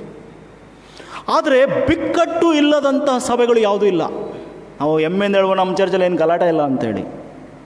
ಆದರೆ ಮನಸ್ಸಿನ ಗುದ್ದಾಟಗಳಿರ್ತವೆ, ಆಲೋಚನೆಯ ಗುದ್ದಾಟಗಳಿರ್ತವೆ. ಆಲೋಚನೆಯಲ್ಲೇ ಫೈಟ್ ಮಾಡ್ತಾ ಇರ್ತೇವೆ ಒಬ್ಬರೊಟ್ಟಿಗೊಬ್ಬರು.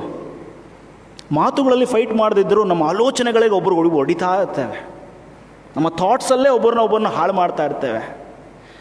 ಗಮನಿಸಿ, ಅಪೊಸ್ತಲರ ಕೃತ್ಯಗಳು 6ನೇ ಅಧ್ಯಾಯಕ್ಕೆ ಬನ್ನಿರಿ. ಅಲ್ಲಿ ದೊಡ್ಡ ಸಮಸ್ಯೆ ಒಂದಿದೆ. ನೀವು ಗಮನಿಸಿ, ಯೇಸು ಸ್ವಾಮಿ ದಿವಾರೋಹಣದ ನಂತರ ಸಭೆ ಬೆಳೀತಾ ಹೋಗ್ತದೆ. ಸಭೆ ಬೆಳೀತಿರುವಾಗ ಗಮನಿಸಿ, 6ನೇ ಅಧ್ಯಾಯ ಅಪೊಸ್ತಲರ ಕೃತ್ಯಗಳಲ್ಲಿ ಭಾಷೆಯ ಕುರಿತಾಗಿ ಸಮಸ್ಯೆ ಎದ್ದೇಳ್ತದೆ. ಇವತ್ತು ನಮ್ಮಲ್ಲಿ ಭಾಷೆಗಳ ಕುರಿತಾಗಿ ಸಮಸ್ಯೆ ಇಲ್ವಾ? ಅದರ ಕುರಿತಾಗಿ ನಾನು ಮಾತಾಡೋದಿಲ್ಲ. ಯಾಕಂದರೆ ಬೇರೆ ಬೇರೆ ಇಂಟರ್ಪ್ರಿಟೇಷನ್ ಮಾಡಿಬಿಡ್ತಾರೆ. ಅಯ್ಯೋರು ಹಿಂಗೆ ಹೇಳಿದ್ರು ಹಂಗೆ ಹೇಳಿದ್ರು ಅಂತ. ನಮಗೆಲ್ಲರಿಗೂ ಗೊತ್ತು, ಸತ್ಯ ಗೊತ್ತು. ಆದರೆ ನಾವು ಮಾಸ್ಕ್ ಹಾಕೊಂಡು ಕೂತಿದ್ದೀವಿ ಅಷ್ಟೇ. We are not open it. We know the truth ಅಲ್ವಾ? ಭಾಷೆಯ ಕುರಿತಾದಂತಹ ಸಮಸ್ಯೆ ಇದೆ. ಯಾವುದೇ ಸಭೆಗಳಲ್ಲಿರುವಾಗ ಅವನು ಯಾವ ಭಾಷೆಗೆ, ಅವನು ಯಾವ ಪ್ರಾಂತ್ಯದವನು, ಅವನು ಮೈಸೂರು ಕಡೆಯವನ, ಮೈಸೂರವ್ರ ಜೊತೆ ಹೋಗ್ತಾವನ, ಮಂಗಳೂರವ್ರ ಜೊತೆ ಹೋಗ್ತಾವನ, ಅವನು ಬೆಂಗಳೂರವ್ರ ಜೊತೆ ಹೋಗ್ತಾವನ. ಯು ಹ್ಯಾವ್ ಟು ಥಿಂಕ್ ಅಲ್ವಾ? ಯೋಚನೆ ಮಾಡ್ತಾರೆ. ನಮ್ಮ ಭಾಷೆಯಿಂದನೇ ಕೆಲವರು ಏನು ಮಾಡೋ, ಅಯ್ಯೋರ ನೀವು ಮೈಸೂರು ಕಡೆಯವರಾ, ಜಾಸ್ತಿ ಮೈಸೂರವ್ರ ಜೊತೆನೇ ಮಾತಾಡ್ತಿರ್ತೀರಲ್ಲ ಅಂತ ಹೇಳ್ತಾರೆ. ಮಂಗಳೂರು ಪಾಸ್ಟರ್ ಬಂದ, ಅಯ್ಯೋ ಮಂಗಳೂರು ಕಡೆಯವರೇ ಜಾಸ್ತಿ ಹೋಗ್ತಿದ್ದಾರಲ್ಲ. ಹೀಗೆ ಸಭೆಯಲ್ಲಿ ಭಾಷೆ ಬರುವಾಗ ಭಾಷೆಯ ಸಮಸ್ಯೆಗಳು ಪ್ರಾರಂಭ ಆಗ್ತದೆ. ಗಮನಿಸಿಲಿ, ಗ್ರೀಕ್ ಮತ್ತು ಹೀಬ್ರೂ ಭಾಷೆ ಮಾತನಾಡುವಂತಹ 2 ದೊಡ್ಡ ಪಂಗಡ ಇತ್ತು. ಸಭೆ ಪ್ರಾರಂಭವಾದಾಗ ಹಿಬ್ರಿಯ ಭಾಷೆ ಮಾತನಾಡುವಂಥವರು ಮತ್ತು ಗ್ರೀಕ್ ಭಾಷೆ ಮಾತನಾಡುವಂಥ 2 ದೊಡ್ಡ ಪಂಗಡ ಇತ್ತು. ಇಲ್ಲಿ ಗ್ರೀಕ್ ಭಾಷೆ ಆಗಿನ ಕಾಲದ ಒಂದು ದೊಡ್ಡ, ಈಗ ನಾವು ಮಾತನಾಡುವಂಥ ಆಂಗ್ಲ ಭಾಷೆಯ ರೀತಿಯಲ್ಲಿ ಗ್ರೀಕ್ ಭಾಷೆ ಬಹಳ ಉತ್ತಮವಾದಂಥ ರೀತಿಯಲ್ಲಿ ದೊಡ್ಡ ಭಾಷೆ. ಆದರೆ ಹಿಬ್ರಿಯರ ಮೇಲೆ, ಹಿಬ್ರೂ ಭಾಷೆ ಮಾತನಾಡುವಂಥವರ ಮೇಲೆ ಗ್ರೀಕ್ ಭಾಷೆಯವರು ಬಂದು ಹೇಳ್ತಿದ್ದಾರೆ, ನೀವು ನಮ್ಮನ್ನು ಸರಿಯಾಗಿ, ನಮ್ಮ ವಿಧವೆಯರನ್ನು ನೀವು ಪರಾಂಬರಿಸುತ್ತಿಲ್ಲ ಅಂತ. ಏನು ಮಾಡ್ತಾರೆ? ಗುಣಗುಡ್ತಾರೆ ಅಲ್ವಾ? ದೇವ ಜನರಿಗೆ ಗುಣಗುಟ್ಟು ಒಂದು ಬೈಬಲಲ್ಲೇ ಇದೆ ಅಲ್ವಾ? 40 ವರ್ಷವೂ ಗುಣಗುಟ್ಕೊಂಡು ಹೋಗ್ತಾರೆ ಅವರು ದೇವರಿಗೆ. ಗುಣಗುಟ್ಟಿದರು. ಗುಣಗುಟ್ಟುವ ಜನಾಂಗ. ನೀವು ಗಮನಿಸಿ, ಅವರು ಮಾತಾಡಲಿಲ್ಲ, ಗುಣಗುಡ್ತಾರೆ. ಈ ಮಾತನಾಡುವುದಕ್ಕೂ ಗುಣಗುಟ್ಟುವುದಕ್ಕೂ ಬಹಳ ವ್ಯತ್ಯಾಸ ಇದೆ. ಮಾತನಾಡಿದಾಗ ಏನಾಗ್ತದೆ, ನಿಮ್ಮ ಭಾವನೆ ಆಚೆ ಹೊರಟೋಗುತ್ತೆ. ಈ ಗುಣಗುಟ್ಟುವುದಿದೆಯಲ್ಲ, ಅದು ಒಳಗಡೆ ಫ್ರಸ್ಟ್ರೇಷನ್ ಸ್ಟಾರ್ಟ್ ಆಗುತ್ತೆ. ಇಲ್ಲಿ ಅವರು ಗುಣಗುಡ್ತಾರೆ, ಅಯ್ಯೋ ನಮ್ಮ ಭಾಷೆಯವ್ರನ್ನ ಇವರು ತಿರಸ್ಕಾರ ಮಾಡ್ತಿದ್ದಾರೆ. ಗ್ರೀಕ್ ಭಾಷೆಯವರು ಇಬ್ರಿಯ ಭಾಷೆಯವರ ಮೇಲೆ ಈ ಗುಣಗುಟ್ಟುವಂತಹ ಕೆಲಸ ಮಾಡ್ತಾರೆ. ಹಾಗಾದರೆ ನನ್ನ ಪ್ರಿಯ ಸ್ನೇಹಿತರು, ಇವತ್ತು ಸಭೆಗಳಲ್ಲಿ ತಾರತಮ್ಯ ಇಲ್ವಾ? ಸಭೆಯಲ್ಲಿ ಪಕ್ಷಪಾತ ಇಲ್ವಾ? ಸಭೆಯಲ್ಲಿ ಒಂದೇ ಕುಟುಂಬದ ಓಲೈಕೆ ಇಲ್ವಾ? ಎಲ್ಲವೂ ಇದೆ. ನಾವು ಯಾವಾಗಲೂ ಅದನ್ನು ಕಣ್ಣು ತೆರೆದು ನೋಡೋದಿಲ್ಲ ಅಷ್ಟೇ. ಒಂದೇ ತಾರತಮ್ಯ, ಪಕ್ಷಪಾತ, ಕುಟುಂಬದ ಒಂದೇ ಧೋರಣೆ ಎಲ್ಲವೂ ಸಭೆಗಳಲ್ಲಿದೆ. ಸೊ ಅದು ಯಾವಾಗ ಪ್ರಾರಂಭವಾಗ್ತದೆ? ಸಮಸ್ಯೆಗಳು ಪ್ರಾರಂಭ ಆಗ್ತದೆ. ನೋಡ್ರಿ, ಅಲ್ಲಿಯ ತನಕ ಯಾವುದೇ ರೀತಿಯಾದಂಥ ತೊಂದರೆಗಳಿರಲಿಲ್ಲ ಸಭೆಯಲ್ಲಿ. ಆದಿ ಸಭೆ ಬಹಳವಾದಂಥ ರೀತಿಯಲ್ಲಿ ವೇಗವಾಗಿ ಬೆಳೀತಾ ಇತ್ತು. ಅನೇಕ ಜನರು ಕ್ರೈಸ್ತರಾಗ್ತಾ ಇದ್ರು, ಅನೇಕರು ದೇವರ ವಾಕ್ಯವನ್ನು ಕೇಳಿಸಿಕೊಂಡು ಬರ್ತಾ ಇದ್ರು. ಯಾವಾಗ ಆ ತಾರತಮ್ಯ ಪ್ರಾರಂಭ ಆಯಿತು, ಅಲ್ಲಿಗೆ ಸಮಸ್ಯೆಗಳು ಪ್ರಾರಂಭವಾಗ್ತದೆ. ನನ್ನ ಪ್ರಿಯ ಸ್ನೇಹಿತರೇ, ವಾಕ್ಯ ಭಾಗವನ್ನು ನೀವು ಗಮನಿಸುವುದಾದರೆ ಅಲ್ಲಿ ಅವರು ತಾರತಮ್ಯವನ್ನು ಮಾಡುವಂಥದ್ದನ್ನು ನೋಡ್ತೇವೆ. ಯಾವ ರೀತಿಯಲ್ಲಿ ತಾರತಮ್ಯ ಅಂತ ಹೇಳಿದ್ರೆ, ನಮಗೆ ಇವರು ಉಪಚಾರ ಮಾಡ್ತಾ ಇಲ್ಲ, ಹಾಸ್ಪಿಟಾಲಿಟಿಯನ್ನು ಕೊಡ್ತಾ ಇಲ್ಲ ಸರಿಯಾಗಿ. ನಿನಗೂ ಇಲ್ಲೂ ಸಹ ಸ್ಪೇಸ್ ಪ್ರಾಬ್ಲಮ್, ಇಲ್ಲೂ ಅವರಿಗೆ ಅವಕಾಶ ಕೊಡ್ತಾ ಇಲ್ಲ, ಅವರನ್ನು ದೂರ ತಳ್ತಾ ಇದ್ದಾರೆ. ಆ ಒಂದು ಸಮಸ್ಯೆಗಳು ಬರುವಾಗ ಅಪೊಸ್ತಲರು ಕರೀತಾರೆ. ಕರೆದು ನೀವು ಗಮನಿಸುವಾಗೆ ಆ 2ನೆಯ ವಚನ ಹೇಳ್ತದೆ, ಆಗ 12 ಮಂದಿ ಅಪೊಸ್ತಲರು ಇಡೀ ಶಿಷ್ಯ ಮಂಡಳಿಯನ್ನು ಕೂರಿಸಿ ಹೇಳ್ತಾರೆ, ನಾವು ದೇವರ ಉಪದೇಶವನ್ನು ಬಿಟ್ಟು ಉಪಚಾರ ಮಾಡತಕ್ಕದಲ್ಲ. ಇದೊಂದು ರೀತಿಯಲ್ಲಿ ಡೈಲಮ ನನಗೆ ಈಗಲೂ ಓದುವಾಗ. ಯಾಕೆ ಅಪೊಸ್ತಲರು ಈ ರೀತಿಯಲ್ಲಿ ಮಾಡಿದರು ಅಂತ. ಯಾಕಂದರೆ ಅಪೊಸ್ತಲರು ಯಾವಾಗಲೂ ದೇವರ ವಾಕ್ಯವನ್ನು ಹೇಳ್ತಾ ಇದ್ರು, ಪ್ರಾರ್ಥನೆಯನ್ನು ಮಾಡ್ತಾಯಿದ್ರು, ಅದರೊಟ್ಟಿಗೆ ಉಪಚಾರವನ್ನು ಮಾಡ್ತಾಯಿದ್ರು. ನೀವು ಗಮನಿಸಿ, ಯೇಸು ಸ್ವಾಮಿ 5 ರೊಟ್ಟಿ 2 ಮೀನಿನ ಆ ಒಂದು ವಿಶೇಷವಾದಂಥ ಅದ್ಭುತ ಕಾರ್ಯದಲ್ಲಿ ಜನರಿಗೆ ಉಪದೇಶವನ್ನು ಮಾಡಿದರು, ಆತಿಥ್ಯವನ್ನು ಕೊಟ್ಟರು. ಆದರೆ ಸಭೆ ಬೆಳೀತಾ ಹೋಗುವ ಹಾಗೆ ಇವರೇನು ಹೇಳ್ತಾರೆ ಅಂದರೆ, ನಾವು ಬರೀ ಪ್ರಾರ್ಥನೆ ಮಾಡ್ತೇವೆ, ಬರೀ ಪ್ರೀಚಿಂಗ್ ಮಾಡ್ತೇವೆ, ನೀವು ಬೇರೆ ಕೆಲಸ ಮಾಡಿರಿ ಎನ್ನುವಂತಹ ಕಾರ್ಯಕ್ಕೆ ಇಲ್ಲಿ ತೊಡಗಿಸಿಕೊಳ್ತಾನೆ. ನನ್ನ ಪ್ರಿಯ ಸ್ನೇಹಿತರೆ, ಇವತ್ತು ಸಹ 2 ವರ್ಗ ಇರ್ಬೋದು. ಒಂದು ಕ್ಲರ್ಜಿ, ಪಾದ್ರಿಗಳು ಮುಖ್ಯನೋ, ಲೇ ಪರ್ಸನ್ ಮುಖ್ಯನೋ, ಒಂದು ತಿಕ್ಕಾಟ ಈಗಲೂ ಇದೆ. ಅನೇಕರು ಹೇಳ್ಬೋದು, ಪಾದ್ರಿಗಳಿರೋದು ಸ್ವಲ್ಪ ಸಂಖ್ಯೆ ಕಣ್ರಿ, ನಾವು ಬಹಳ ಉನ್ನತ ಸಂಖ್ಯೆಯಲ್ಲಿದ್ದೀವಿ, ನಾವೇ ಡಾಮಿನೇಷನ್, ನಾವು ಹೇಳಿದಾಗ ನೀವು ಕೇಳಬೇಕು, ನೀವು ಹೇಳಿದಾಗ ನಾವು ಕೇಳೋದಿಲ್ಲ. ಒಂದು ತಿಕ್ಕಾಟ ಸಭೆಯಲ್ಲಿ ಯಾವಾಗಲೂ ಇರ್ತದೆ. ಅನೇಕ ಸಂದರ್ಭದಲ್ಲಿ ಪಾದ್ರಿಗಳು ಹೇಳ್ತಾರೆ, ಈ ಕೆಲಸ ನಂದು, ಈ ಕೆಲಸ ನಿಂದು ಅಂತ. ಅಂದರೆ ಆಲ್ಟ್ರೊಳಗೆ ನಾನೇನು ಮಾಡ್ತೀನಿ ಅದು ನನ್ನ ಕೆಲಸ, ಇಲ್ಲಿಂದ ಆಚೆಗೆ ಏನು ಮಾಡ್ತಾರೆ ನಿಮ್ಮ ಕೆಲಸ ಅಂತ. ಕೆಲವು ಸಂದರ್ಭದಲ್ಲಿ ಏನಾಗ್ತದೆ ಅಂತ ಹೇಳಿದ್ರೆ, ಪಾದ್ರಿ ಕೆಲಸವನ್ನು ಬೇರೆಯವರು ಮಾಡುವಂಥ ಪರಿಸ್ಥಿತಿ ಬರ್ತದೆ. ಅಯ್ಯೋರೇ, ಇಂಥವರೇ ಪ್ರೀಚಿಂಗ್ ಬರಬೇಕು, ಇಂಥವರೇ ಆರಾಧನೆ ನಡೆಸಬೇಕು, ಇಂಥವರೇ ಕಮ್ಯುನಿಯನ್ ಕೊಡಬೇಕು, ಇಂಥವರೇ ನಮಗಿದು ಮಾಡಬೇಕು, ಬೇರೆಯವ್ರು ಯಾರನ್ನು ಡೋಂಟ್ ಅಲೋ, ನನಗೆ ಅವ್ರು ಆಗಲ್ಲ, ಅವನ್ನ ಅಲೋ ಮಾಡಿಬಿಡಿ ಒಳಗಡೆ. ನೋಡಿ, ಯಾವಾಗಲೂ ಸಭೆಯಲ್ಲಿ ಇಂತಹ ಘರ್ಷಣೆಗಳು, ತಿಕ್ಕಾಟಗಳು ಯಾವಾಗಲೂ ಇರ್ತದೆ. ಗಮನಿಸಿ, ವಾಕ್ಯ ಭಾಗವನ್ನು ನೀವು ಮನೇಲಿ ಹೋಗಿ ಇನ್ನಷ್ಟು ಓದಿ ಇದನ್ನು. 2 ಪಂಗಡವಾಗ್ತದೆ ಅಲ್ಲಿ. ಯಾಕಂತ ಹೇಳಿದ್ರೆ, ನಾವು ದೇವರ ವಾಕ್ಯವನ್ನು ಹೇಳುವಂಥವರು, ಪ್ರಾರ್ಥನೆ ಮಾಡುವಂಥವ್ರು ನಾವು ನಿರತರಾಗ್ತೇವೆ, ನೀವು ಉಪಚಾರ ಮಾಡಿರಿ ಅಂತ ಹೇಳ್ತಾನೆ. ಹಾಗಾದ್ರೆ ನಾನು ಇದನ್ನು ಒಪ್ಪೋದಿಲ್ಲ. ಸಾಮಾನ್ಯವಾಗಿ ಈ ವಾಕ್ಯ ಭಾಗವನ್ನು ಓದುವಾಗ ನಾನು ಇದನ್ನು ಯಾವ ರೀತಿಯಲ್ಲಿ, ಯಾಕಂದರೆ ಒಬ್ಬ ವ್ಯಕ್ತಿ ಪ್ರಾರ್ಥನೆ ಮಾಡುವವನು ಸಹ ಉಪಚಾರ ಮಾಡಬೇಕು. ಯೇಸು ಸ್ವಾಮಿ ಅದನ್ನು ಹೇಳಿಕೊಟ್ಟಂಥದ್ದು. ಆತನು ತನ್ನ ಕೊನೆ ಕಾಲದಲ್ಲಿ ತನ್ನ ಶಿಷ್ಯರ ಕಾಲನ್ನು ತೊಳೆದಂಥದ್ದು. ಯೇಸು ಸ್ವಾಮಿ ಹಾಸ್ಪಿಟಾಲಿಟಿಗೆ ಬಹಳ ಆದ್ಯತೆಯನ್ನು ಕೊಟ್ಟಂಥವನು. ಆದರೆ ಶಿಷ್ಯರು ಇಲ್ಲಿ ಏನು ಮಾಡ್ತಾರೆ, ನಾವು ಕೇವಲ ವಾಕ್ಯೋಪದೇಶ ಮಾಡ್ತೇವೆ, ಪ್ರಾರ್ಥನೆ ಮಾಡ್ತೇವೆ, ಅದಕ್ಕೆ ಬೇರೆ ಉಪಚಾರ ಮಾಡುವುದಕ್ಕೆ ಬೇರೆ ವರ್ಗವನ್ನು ನೀವು ನೇಮಿಸಿರಿ ಅಂತ ಹೇಳ್ತಾನೆ. ಹಾಗಾದರೆ ಒಂದನ್ನು ನಾವು ಗಮನಿಸಬೇಕು, ಇಲ್ಲಿ 7 ಮಂದಿಯನ್ನು ಆಯ್ಕೆ ಮಾಡಿಕೊಳ್ತಾರೆ. ನಮ್ಮಲ್ಲಿ ಸಹ 7 ಟೀಮ್ಸ್ ಅಂತ ಇದೆ ಅಲ್ವಾ? ಅನೇಕರಿಗೆ ಪ್ರಶ್ನೆ ಇರ್ಬೋದು, ಸಭಾಪಾಲನಾ ಸಮಿತಿ ಇರುವಾಗ ಇವ್ರದ್ದೇನು 7 team? We are elected, they are selected, why ಅಂತ. ದೇವರ ವಾಕ್ಯದ ಹಿನ್ನೆಲೆ ಇದಕ್ಕಿದೆ. ನಾವು ಯಾರು ಒಬ್ಬರೇ ಕೆಲಸ ಮಾಡೋದಕ್ಕಾಗೋದಿಲ್ಲ. ನಾವು ಅನೇಕ ಸಂದರ್ಭದಲ್ಲಿ ನಾವು ಒಬ್ಬರೇ ಕೆಲಸ ಮಾಡ್ತೀನಿ, ನಾನೇ ಅದನ್ನು ಮಾಡ್ತೀನಿ ಎಂಬುದಾಗಿ ಹೇಳುವುದಕ್ಕೆ ಸಾಧ್ಯ ಇಲ್ಲ. ನಾನು ಈ ಆರಾಧನೆ ಮಾಡುವುದಕ್ಕೆ ನಾನು ಬರ್ಬೋದು, ಇದಕ್ಕೆಲ್ಲ ಪೂರ್ವ ಸಿದ್ಧತೆಗಳಿದೆ, ಇದಕ್ಕೆಲ್ಲ ಬೇಕಾದಷ್ಟು ಸಿದ್ಧತೆಯನ್ನು ಮಾಡಿದ್ದಾರೆ, ನಾನು ಬಂದು ಪ್ರೀಚ್ ಮಾಡ್ತಾ ಇದ್ದೇನೆ ಅಷ್ಟೇ. ನನ್ನ ಆತ್ಮೀಯ ಸ್ನೇಹಿತರೆ, ಗಮನಿಸಿ, ಇಲ್ಲಿ ಆತನು ಅಪೊಸ್ತಲರು 2 ವರ್ಗ ಮಾಡ್ತಾರೆ. ಅದರಲ್ಲಿ ಯಾರ್ಯಾರು ಇರಬೇಕು ಅಂತ ಆಲೋಚನೆ ಮಾಡ್ತಾರೆ. ಈ 7 ಟೀಮ್ಸ್ ಅಂತ ಏನಿದೆಯಲ್ಲ, ಇಲ್ಲಿ 7 ಮಂದಿನ ಆಯ್ಕೆ ಮಾಡ್ತಾರೆ. ಅದರಲ್ಲಿ ಸಂಭಾವಿತರು, ಪವಿತ್ರಾತ್ಮ ಭರಿತರು, ಜ್ಞಾನ ಸಂಪನ್ನರು. ಸೇವೆಗೆ ಬೇಕಾಗಿರೋದು 3 ಜನ. ಇದೊಂದು ರೀತಿಯಲ್ಲಿ ಪವಿತ್ರಾತ್ಮನ ಒಂದು ಪ್ರೇರಣೆ ರೀತಿಯಲ್ಲಿ ಒಂದು ಸಂಭಾವಿತರಾಗಿರಬೇಕು, ಪವಿತ್ರಾತ್ಮ ಭರಿತರೂ ಆಗಿರಬೇಕು, ಜ್ಞಾನ ಸಂಪನ್ನರೂ ಆಗಿರಬೇಕು. ಇವತ್ತು ನಮ್ಮ ಸಭೆಗಳೆಲ್ಲ 3 ಇಲ್ಲ, 3 ಇದ್ದವರೆಲ್ಲ ಆಚೆ ಇದ್ದಾರೆ. ಜ್ಞಾನ ಸಂಪನ್ನರಲ್ಲಿ ನಾವು ಬರಲ್ಲ, ಚರ್ಚಿಗೆ ಬರ್ತೀವಿ, ಆರಾಧನೆ ಮಾಡ್ಕೊಳ್ತೀವಿ, ಕಮ್ಯುನಿಯನ್ ಕೊಡಿ ಹೊರಟಾಗ್ಬಿಡ್ತೀವಿ ನಾವು. ಜ್ಞಾನ ಸಂಪನ್ನರನ್ನು ದೇವರು ಕೇಳ್ತಾನೆ, ಪವಿತ್ರಾತ್ಮ ಭರಿತರನ್ನು ದೇವರು ಆಯ್ಕೆ ಮಾಡಿಕೊಳ್ತಾನೆ, ಮತ್ತು ಸಂಭಾವಿತರನ್ನು ದೇವರು ಕರೀತಾನೆ. ಸಂಭಾವಿತರು ಯಾರೂ ಇಲ್ಲ, ಅದಕ್ಕೆ ನಾನು ಅದನ್ನು ಹೇಳಲಿಲ್ಲ. ಎಲ್ಲದರಲ್ಲೂ ಅವರವರದೇ ಆದಂತಹ ಬಲಹೀನತೆಗಳಿದೆ. ಎಲ್ಲರೂ ನಾವು ಸಂಭಾವಿತರು ಅಂತ ಹೇಳುವುದಕ್ಕೆ ನಮಗೆ ಧೈರ್ಯವೂ ಇಲ್ಲ, ಆ ಬಲವೂ ನಮ್ಮಲ್ಲಿಲ್ಲ. ಯಾವುದೋ ಒಂದು ವಿಶೇಷವಾದಂಥ ರೀತಿಯಲ್ಲಿ ಬಲಹೀನರಾಗಿರಬಹುದು. ಅಂದರೆ ದೇವರ ವಾಕ್ಯ ಹೇಳ್ತದೆ, ಜ್ಞಾನ ಸಂಪನ್ನರು, ಸಂಭಾವಿತರು, ಪವಿತ್ರಾತ್ಮ ಭರಿತರಾಗಿರುವಂಥವರನ್ನು 7 ಮಂದಿಯನ್ನು ನಿಮ್ಮೊಳಗಿಂದ ಆರಿಸಿಕೊಳ್ಳ್ರಿ ಉಪಚಾರ ಮಾಡುವುದಕ್ಕೆ. ಪ್ರಿಯ ಸ್ನೇಹಿತರೆ, ದೇವರು ನಮ್ಮನ್ನು ಸಭೆಯಲ್ಲಿ ಕರೆದಿರುವಂಥದ್ದು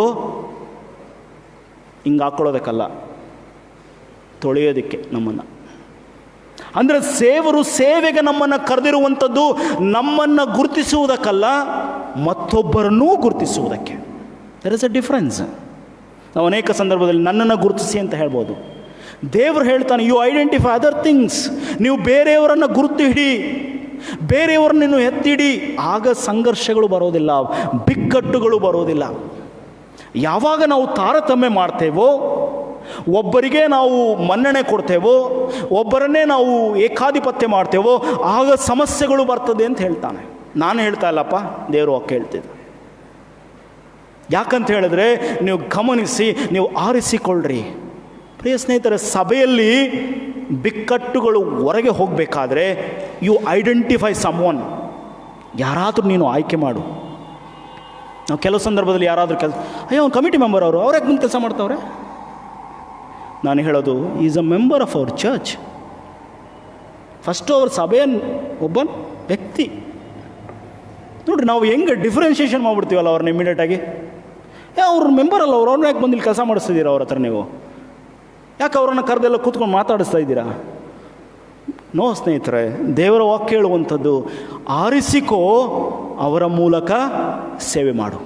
ನೋಡಿ, ಸ್ಟೆಫನನ್ನು ಆರಿಸಿಕೊಳ್ತಾರೆ. ಸ್ಟೆಫನ ಏನು ಮಾಡ್ತಾನೆ?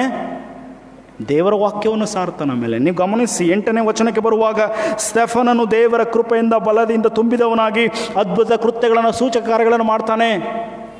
ಅವನಿಗೆ ಕೊಟ್ಟಿದ್ದು ಏನು ಕೆಲಸ?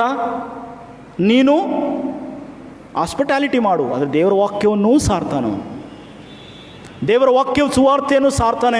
ಹಾಗಾದರೆ ನನ್ನ ಪ್ರಿಯ ಸಹೋದರ ಸಹೋದರಿಯರೇ, ನಮ್ಮಲ್ಲಿರುವಂಥ ಬಿಕ್ಕಟ್ಟುಗಳು, ನಮ್ಮಲ್ಲಿರುವಂಥ ಸಮಸ್ಯೆಗಳು ಹೋಗಬೇಕಂದ್ರೆ ಯು ಐಡೆಂಟಿಫೈ ಸಮ್ವನ್. ಮತ್ತೊಬ್ಬರನ್ನು ನೀನು ಆರಿಸಿಕೋ, ಹುಡುಕು, ಅವರ ಮೂಲಕ ನೀನು ಸೇವೆ ಮಾಡು. 7 ಟೀಮ್ಸ್ ಇದೆ, ನಾವೆಲ್ಲ ಕೆಲಸ ಮಾಡಬೇಕು. ಎಲ್ಲರಿಗೂ ಕೇಳ್ಕೊಳ್ತೇನೆ, ನಮಗೆ ದೇವರು ಏನು ಕೊಟ್ಟಿದ್ದಾನೆ ಆಯ್ಕೆ ಮಾಡಿಕೊಂಡ. ಪಾದ್ರಿಗಳು ಬರ್ತಾರೆ, ಪಾದ್ರಿಗಳು ಹೋಗ್ತಾರೆ. ನಿಮಗೆ ದೇವರು ಏನು ಕೊಟ್ಟಿದ್ದಾನೆ, ಆ ಕೆಲಸದಲ್ಲಿ ನೀವು ನಂಬಿಗಸ್ತರಾಗಿ ಆ ಕೆಲಸವನ್ನು ನಾವು ಮಾಡಬೇಕಷ್ಟೇ.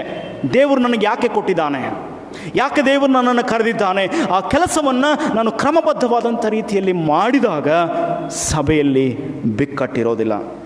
ನೀವು ಗಮನಿಸಿ, 7ನೇ ವಚನ ಹೋಗುವಾಗ, ದೇವರ ವಾಕ್ಯ ಪ್ರಬಲವಾಯಿತು.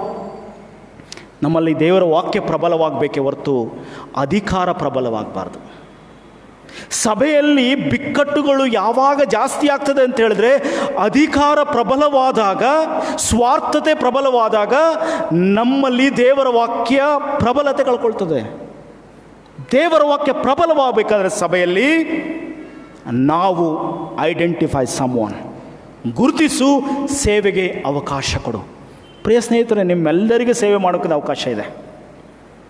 ನೀವೆಲ್ಲರೂ ಕರೆಯಲ್ಪಟ್ಟವರೇ. ಯಾಕೆ ಹೇಳ್ತೇನೆ ಅಂತ ಹೇಳಿದ್ರೆ, ನೀವೆಲ್ಲರೂ ದೇವರು ನಿಮ್ಮನ್ನು ಕರೆದಿದ್ದಾನೆ. ನಿಮಗಿರುವಂಥ ತಲಾಂತುಗಳಲ್ಲಿ ದೇವರು ನಿಮಗೆ ಸಹಾಯ ಮಾಡುವುದಕ್ಕೆ ಅವಕಾಶ ಕೊಟ್ಟಿದ್ದಾನೆ.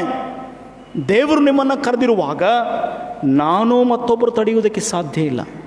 ಯಾಕಂದರೆ ದೇವರ ವಾಕ್ಯ ಪ್ರಬಲವಾಗಬೇಕು.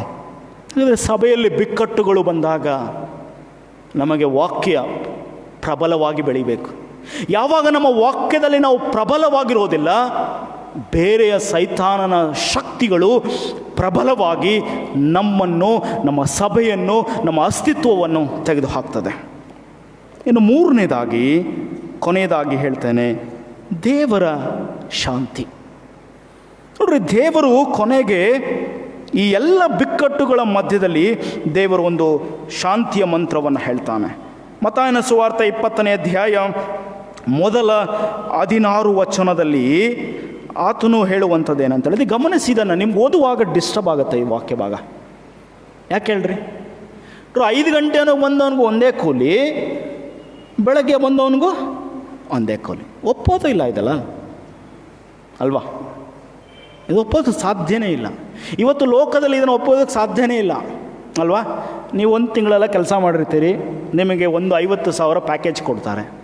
ನಾನು 31ಕ್ಕೆ ಹೋಗಿ ಜಾಯ್ನ್ ಆಗ್ತೀನಿ, ನನಗೂ 50,000 ಪ್ಯಾಕೇಜ್ ಕೊಟ್ಟರೆ ಒಂದು ದಿವಸಕ್ಕೆ. ನೀವು ಹೇಳ್ತೀರಿ ಇದು ಅನ್ಯಾಯ, ನೀವು ಮಾಡ್ತಿರೋದು ಇಟ್ ನಾಟ್ ಎ ಜಸ್ಟಿಸ್. ಈ ವಾಕ್ಯ ಭಾಗವನ್ನು ಓದುವಾಗ ಅನೇಕ ಪ್ರಶ್ನೆಗಳು ನನ್ನ ಮುಂದೆ ಬಂತು. ಯಾಕೆ ದೇವರು ಕರೆದಂಥ ಎಲ್ಲರಿಗೆ ಸಮಾನವಾಗಿ ಕೊಟ್ಟ? ಒಬ್ಬನ ಬೆಳಿಗ್ಗೆ ಕರೀತಾನೆ ಅಲ್ವಾ, ಮತ್ತೊಬ್ಬನನ್ನು 9 ಗಂಟೆಗೆ ಕರೀತಾನೆ, ಮತ್ತೊಬ್ಬನನ್ನು 12 ಗಂಟೆಗೆ ಕರೀತಾನೆ, ಮತ್ತೊಬ್ಬನನ್ನು 3 ಗಂಟೆಗೆ ಕರೀತಾನೆ, ಮತ್ತೊಬ್ಬನನ್ನು 5 ಗಂಟೆಗೆ ಕರೀತಾನೆ. ಕರೆದಾಗ ಎಲ್ಲರಿಗೂ ಕೊನೆಗೆ ಸಿಕ್ಕುವಂಥದ್ದು ಒಂದು ಪಾವಲಿ ಮಾತ್ರ. ಹಾಗಾದರೆ ನನ್ನ ಪ್ರಿಯ ಸಹೋದರ ಸಹೋದರಿಯರೇ, ಒಂದನ್ನು ನಾವು ಸ್ಪಷ್ಟವಾಗಿ ತಿಳ್ಕೊಳ್ಳೋಣ. ನಾನು 50 ವರ್ಷ ಸೇವೆ ಮಾಡ್ಬೋದು, ದೇವ್ರು ನನಗೇನು ಮೊದಲು ಚೇರ್ ಕೊಡೋದಿಲ್ಲ. ನೀವು ಸಭೆಯಲ್ಲಿ ಒಂದು ಸಣ್ಣ ಸೇವೆ ಮಾಡಿರ್ಬೋದು, ನೀವು ನನಗಿಂತ ಮೊದಲೇ ಇರ್ಬೋದು, ಅಯ್ಯೋರೇ ಹಾಯ್ ಅಂತ ಹೇಳ್ಬೋದು ಅಲ್ಲಿಂದ. We don't know. ಇದರ ಮುಖ್ಯ ಸಂದೇಶ ಏನಂತ ಹೇಳಿದ್ರೆ, ದೇವರು ನಮ್ಮ ಒಂದು ವ್ಯಕ್ತಿಗಳನ್ನು ನೋಡಿ ದೇವರು ಆಶೀರ್ವಾದ ಮಾಡೋದಿಲ್ಲ.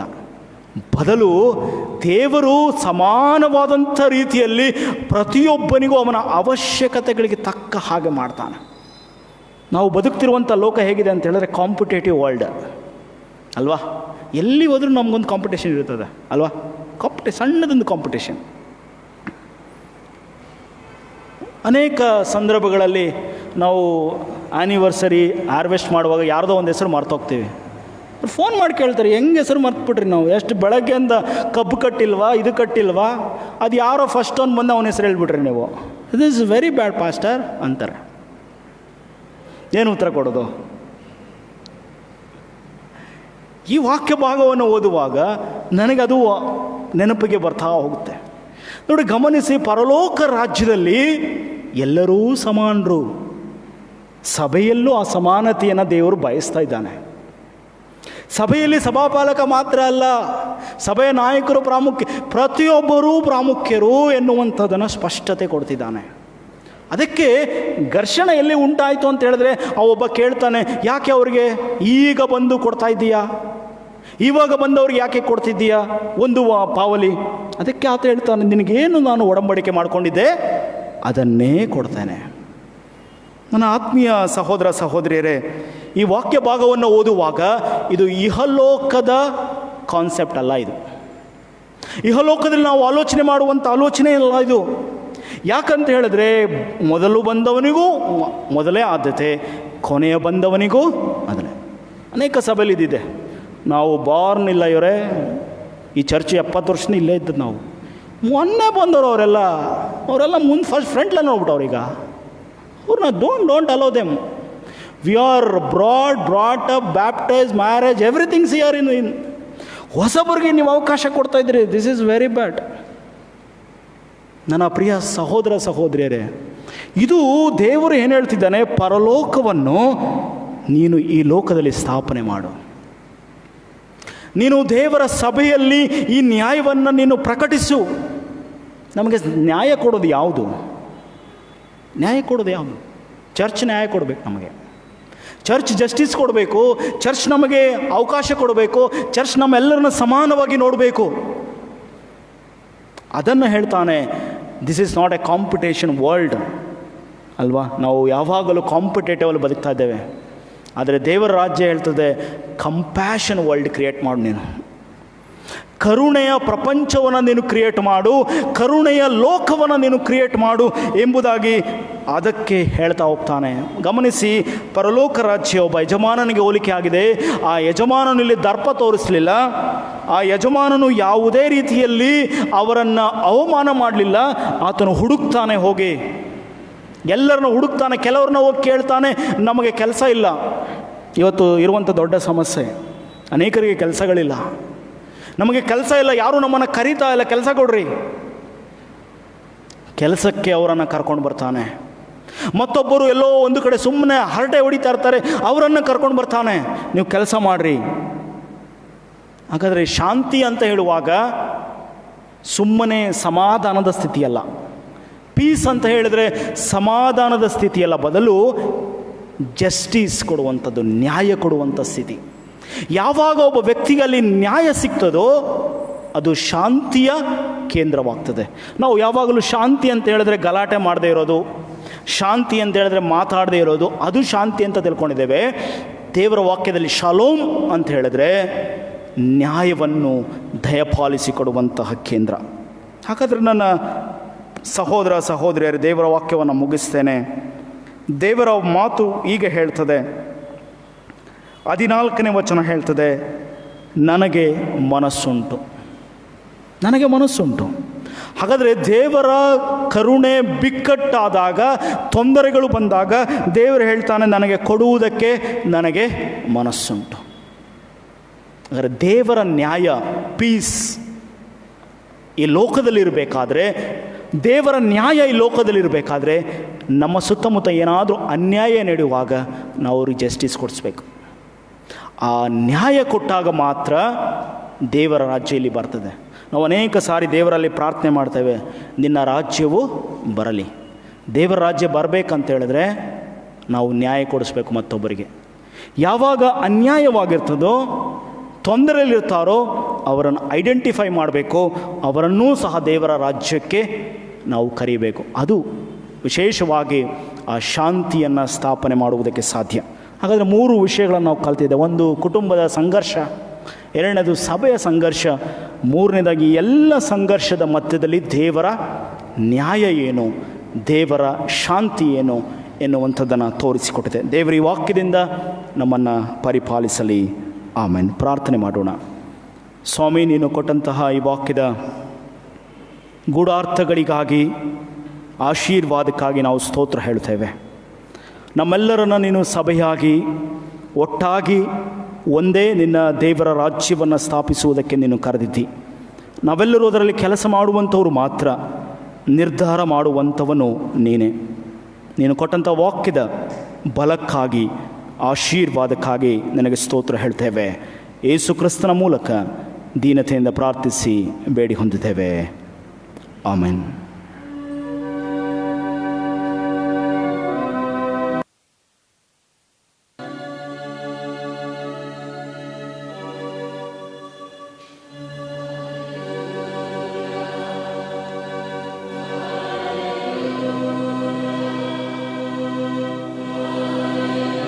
ಕೇಳಿಕೊಳ್ತೇನೆ.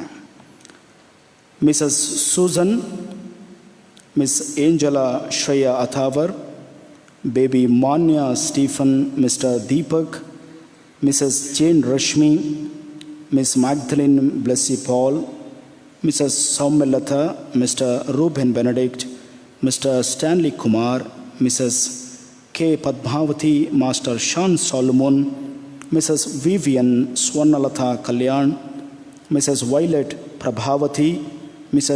Shroyal Manisha Vaishuri, Mr. Sanath Spencer, Mr. Emmanuel Hartman, baby Anna Lerona, Kumari Kiana Niriksha, Mr. Ashwin Felix. ತಮ್ಮ ವಿವಾಹದ ವಾರ್ಷಿಕೋತ್ಸವವನ್ನು ಕಾಣುವಂಥ ಪ್ರಿಯರು mister Ashok Kumar and Mrs joys Manjula, mister robin Johnson, and Mrs Veena. ನಾವು ಸಂಗೀತದ ಮೂಲಕ ಈ ಪ್ರಿಯರಿಗೆ ಶುಭಾಶಯವನ್ನು ಕೋರೋಣ.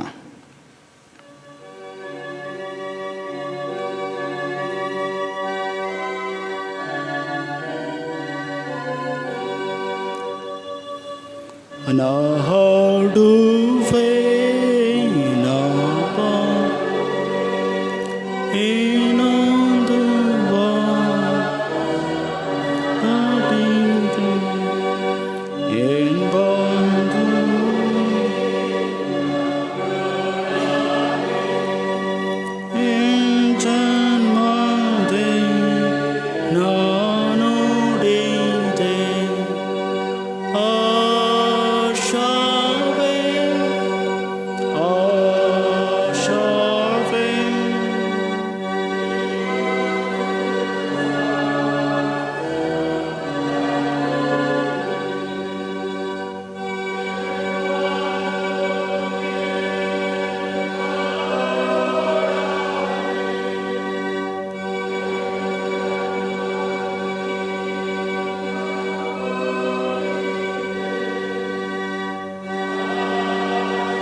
ನಮ್ಮ ಸಭೆಯ ಕಳೆದ ಲಾಕ್ಡೌನ್ನಲ್ಲಿ ವಿವಾಹವಾದಂಥ ಶ್ರೀಯುತ ಆಕಾಶ್ ಇಂಚಲ್ ಮತ್ತು ಅವರ ಪತ್ನಿ ಪ್ರಥಮ ಬಾರಿಗೆ ನಮ್ಮ ಆಲಯಕ್ಕೆ ಬಂದಿದ್ದಾರೆ. ಅವರನ್ನು ಸಹ ನಾನು ಪ್ರೀತಿಯಿಂದ ಸ್ವಾಗತಿಸ್ತೇನೆ. ದೇವರ ಕೃಪಾಶೀರ್ವಾದವನ್ನು ಇಬ್ಬರಿಗೂ ಪ್ರೀತಿಯಿಂದ ಕೇಳಿಕೊಳ್ಳುತ್ತೇನೆ. ಪ್ರಾರ್ಥನೆ ಮಾಡೋಣ. ಪ್ರೀತಿಯುಳ್ಳ ನಮ್ಮ ರಕ್ಷಕನಾದ ತಂದೆಯಾಗಿರುವಂಥ ದೇವರೇ, ನಿನ್ನ ಪರಿಶುದ್ಧ ನಾಮಕ್ಕೆ ನಾವು ಸ್ತೋತ್ರವನ್ನು ಹೇಳ್ತೇವೆ. ಸ್ವಾಮಿ, ನೀನು ಕೊಟ್ಟಂತಹ ನಿನ್ನ ಆಶೀರ್ವಾದದ ಬಲಕ್ಕಾಗಿ, ನಿನ್ನ ಕೃಪೆಯ ವಿಶೇಷವಾದಂತಹ ಬಲಕ್ಕಾಗಿ ನಿನಗೆ ಸ್ತೋತ್ರ ಹೇಳ್ತೇವೆ. ಸ್ವಾಮಿ, ಈ ಸಂದರ್ಭದಲ್ಲಿ ನಿನ್ನ ಮಕ್ಕಳಾದಂತಹ ಎಲ್ಲ ಪ್ರಿಯರನ್ನು ನಿನ್ನ ಹಸ್ತಗಳಿಗೆ ಒಪ್ಪಿಸಿಕೊಡ್ತೇವೆ. ಕರ್ತನ, ನೀನು ಕೊಟ್ಟಂತಹ ನಿನ್ನ ಕೃಪೆಗಾಗಿ, ನಿನ್ನ ಆಶೀರ್ವಾದಕ್ಕಾಗಿ ನಿನಗೆ ಸ್ತೋತ್ರ. ಕಳೆದ ವರ್ಷವೆಲ್ಲ ನೀನು ಇವರನ್ನು ಕಾಪಾಡಿದ್ದು ನಡೆಸಿದ್ದಕ್ಕಾಗಿ ಸ್ತೋತ್ರ. ಸ್ವಾಮಿ, ಇವರ ಜೀವನದಲ್ಲಿ ಹೊಸ ವರ್ಷವನ್ನು ನೋಡುವಂಥ ಕೃಪೆಗೆ ನಡೆಸಿದ್ದಕ್ಕಾಗಿ ನಿನಗೆ ಸ್ತೋತ್ರ ಹೇಳ್ತೇವೆ. ನಿನ್ನ ಪರಾಂಬರಿಕೆ, ನಿನ್ನ ಕೃಪೆಯಿಂದ ಇವರನ್ನು ತುಂಬಿಸಿ ಬಲಪಡಿಸು. ಸ್ವಾಮಿ, ವಿವಾಹ ವಾರ್ಷಿಕೋತ್ಸವವನ್ನು ಕಾಣುವಂಥ ದಂಪತಿಗಳನ್ನು ನಾವು ಸ್ಮರಿಸಿಕೊಳ್ತೇವೆ. ದಾಂಪತ್ಯದ ಜೀವನದಲ್ಲಿ ನೀನು ಅವರ ಸಂಗಡ ಇದು ನಡೆಸಿದ್ದಕ್ಕಾಗಿ ನಿನಗೆ ಸ್ತೋತ್ರ ಹೇಳ್ತೇವೆ. ಅದೇ ರೀತಿಯಲ್ಲಿ ತಮ್ಮ ವಿವಾಹ ಜೀವನಕ್ಕೆ ಕಾಲಿಟ್ಟಂತಹ ಶ್ರೀಯುತ ಆಕಾಶ್ ಇಂಚಲ್ ಮತ್ತು ಅವರ ಧರ್ಮಪತ್ನಿ ನಿನ್ನ ಆಲಯದ ಅಂಗಳವನ್ನು ಪ್ರವೇಶ ಮಾಡುವಂಥ ಕೃಪೆಗೆ ಕೊಟ್ಟಿದ್ದಕ್ಕಾಗಿ ಸ್ತೋತ್ರ. ನಿನ್ನ ಕೃಪೆ, ನಿನ್ನ ಆಶೀರ್ವಾದದಿಂದ ದಂಪತಿಗಳನ್ನು ತುಂಬಿಸು. ದಾಂಪತ್ಯ ಜೀವನದ ಸಂತೋಷದಲ್ಲಿ ಮುಂದೆ ಸಾಗುವಂತೆ ಬಲಪಡಿಸು, ನಡೆಸೆಂಬುದಾಗಿ ಕರ್ತನೆ ತಲೆಬಾಗಿರುವಂಥ ಪ್ರತಿಯೊಬ್ಬರನ್ನು ನಿನ್ನ ಹಸ್ತಗಳಿಗೆ ನಾವು ಒಪ್ಪಿಸಿಕೊಡ್ತೇವೆ. ಯೇಸು ಕ್ರಿಸ್ತನ ಮೂಲಕ ದೀನತೆಯಿಂದ ಪ್ರಾರ್ಥಿಸಿ ಬೇಡಿ ಹೊಂದಿದ್ದೇವೆ. ಆಮೇಲೆ ದಯಮಾಡಿ ಸಭೆಯವರು ಕುಳಿತುಕೊಳ್ಳುವಂತೆ ಕೇಳಿಕೊಳ್ತೇನೆ.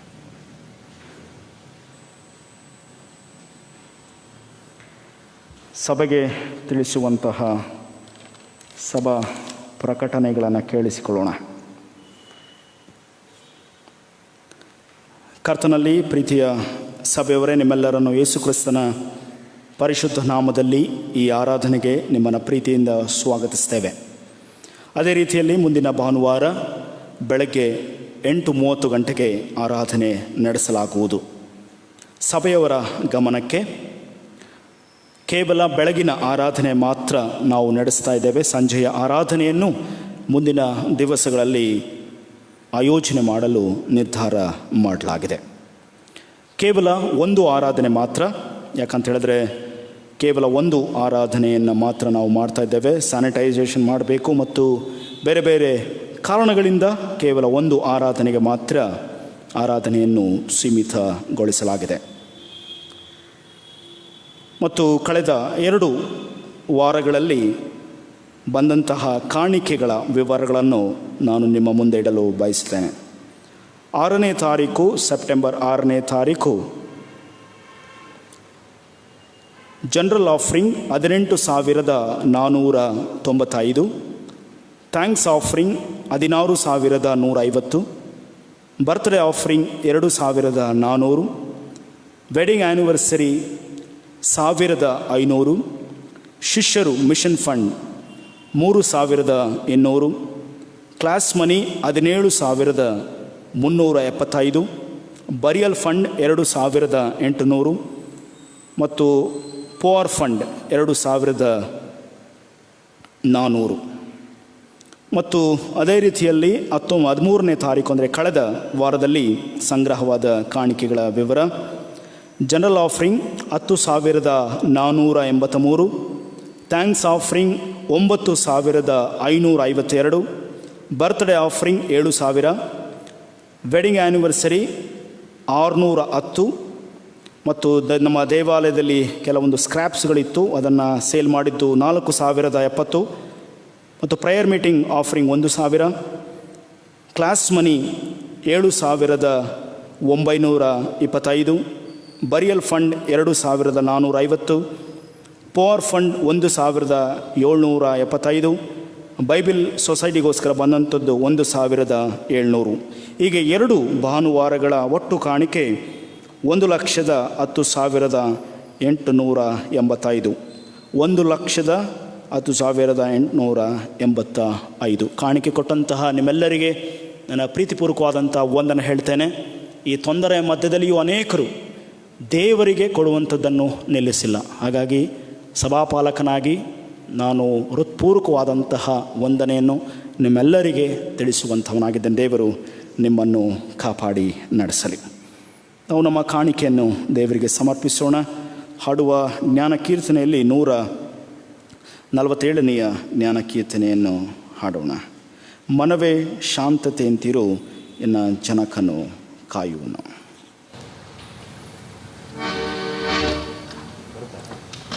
ಸಾರಿ, 147, ಭಯವು ಯಾಕೆ ನಮಗೆ ದೇವರ ದಯವು ಇರುವವರೆಗೆ.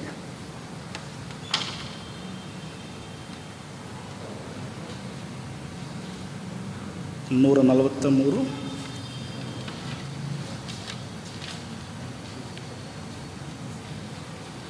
ದೇವರು ಕಾಯುವನು, ನಿತ್ಯವೂ ಪಾವನ ಮಾಡುವನು.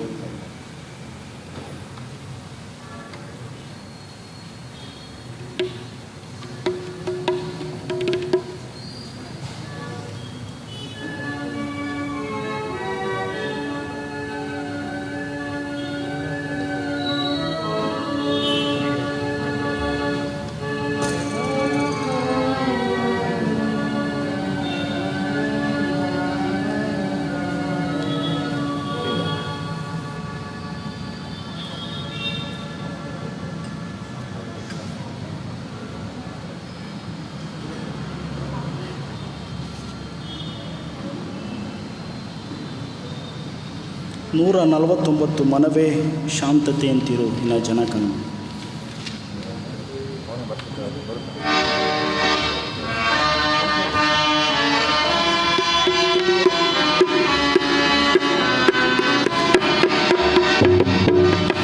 ಮನವೇ ಶಾಂತತೆಯಂತಿರು, ಎನ್ನ ಜನಕ ಕಾಯುವನು. ಮನವೇ ಶಾಂತತೆಯಂತಿರು, ಎನ್ನ ಜನಕ ಕಾಯುವನು. ಎನ್ನ ಮನವೇ ಶಾಂತತೆಯಂತಿರು, ಜನಕನು ಕಾಯುವನು. ಎನ್ನ ಮನವೇ ಶಾಂತತೆಯಂತಿರು, ಜನಕನು ಕಾಯುವನು.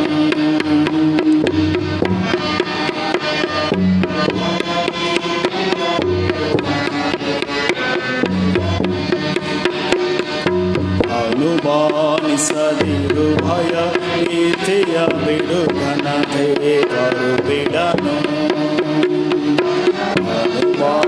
ಸದಿರು ಭಯ ಭೀತಿಯ ಗಣದೇವರು ಬಿಡನು ತನ ಅನುರಾಧತೆಯನ್ನ ರಕ್ಷಿಸಿದ ಅನಿಶವು ಕಾಯುವನು ತನ ಅನುರಾಧತೆಯನ್ನ ರಕ್ಷಿಸಿದ ಅನಿಶವು ಕಾಯುವನು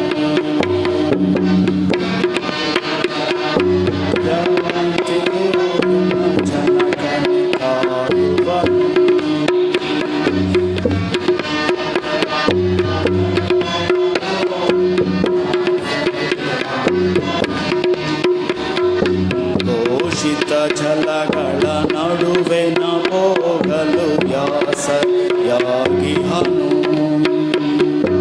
ಘೋಷಿತ ಛಲಗಳ ನಡುವೆ ನ ಹೋಗಲು ಆಸರೆಯಾಗಿ ಹನು ಅವು ದಾಸನ ಮೊಳಗಿಸಲಾರವು ದೇವ ವಾಸಿಸುವನು ಅಲ್ಲಿಯೂ ಅವು ದಾಸನ ಮುಳುಗಿಸಲಾರವು ದೇವ ವಾಸಿಸುವನು ಅಲ್ಲಿಯೂ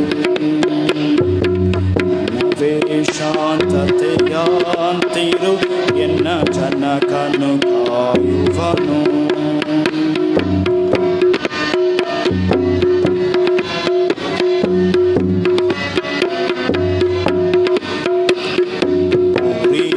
ಬೆಂಕಿಯ ನಡುವೆ ನ ಹೋಗಲು ಬರಕಾತನ ನೋಡುವೆ ಉರಿಯುವ ಬೆಂಕಿಯ ನಡುವೆ ನ ಹೋಗ ಬರಕಾತನ ನೋಡುವೆ ಅದು ಉರಿಯನ್ನು ತೊರೆದಾಡುವುದೆನ್ನ ಸುತ್ತ ವರಶಾತನ ಸ್ತುತಿವೆ ಅದು ಉರಿಯನ್ನು ತೊರೆದಾಡುವುದೆನ್ನ ಸುತ್ತ ವರಶಾತನ ಸ್ತುತಿವೆ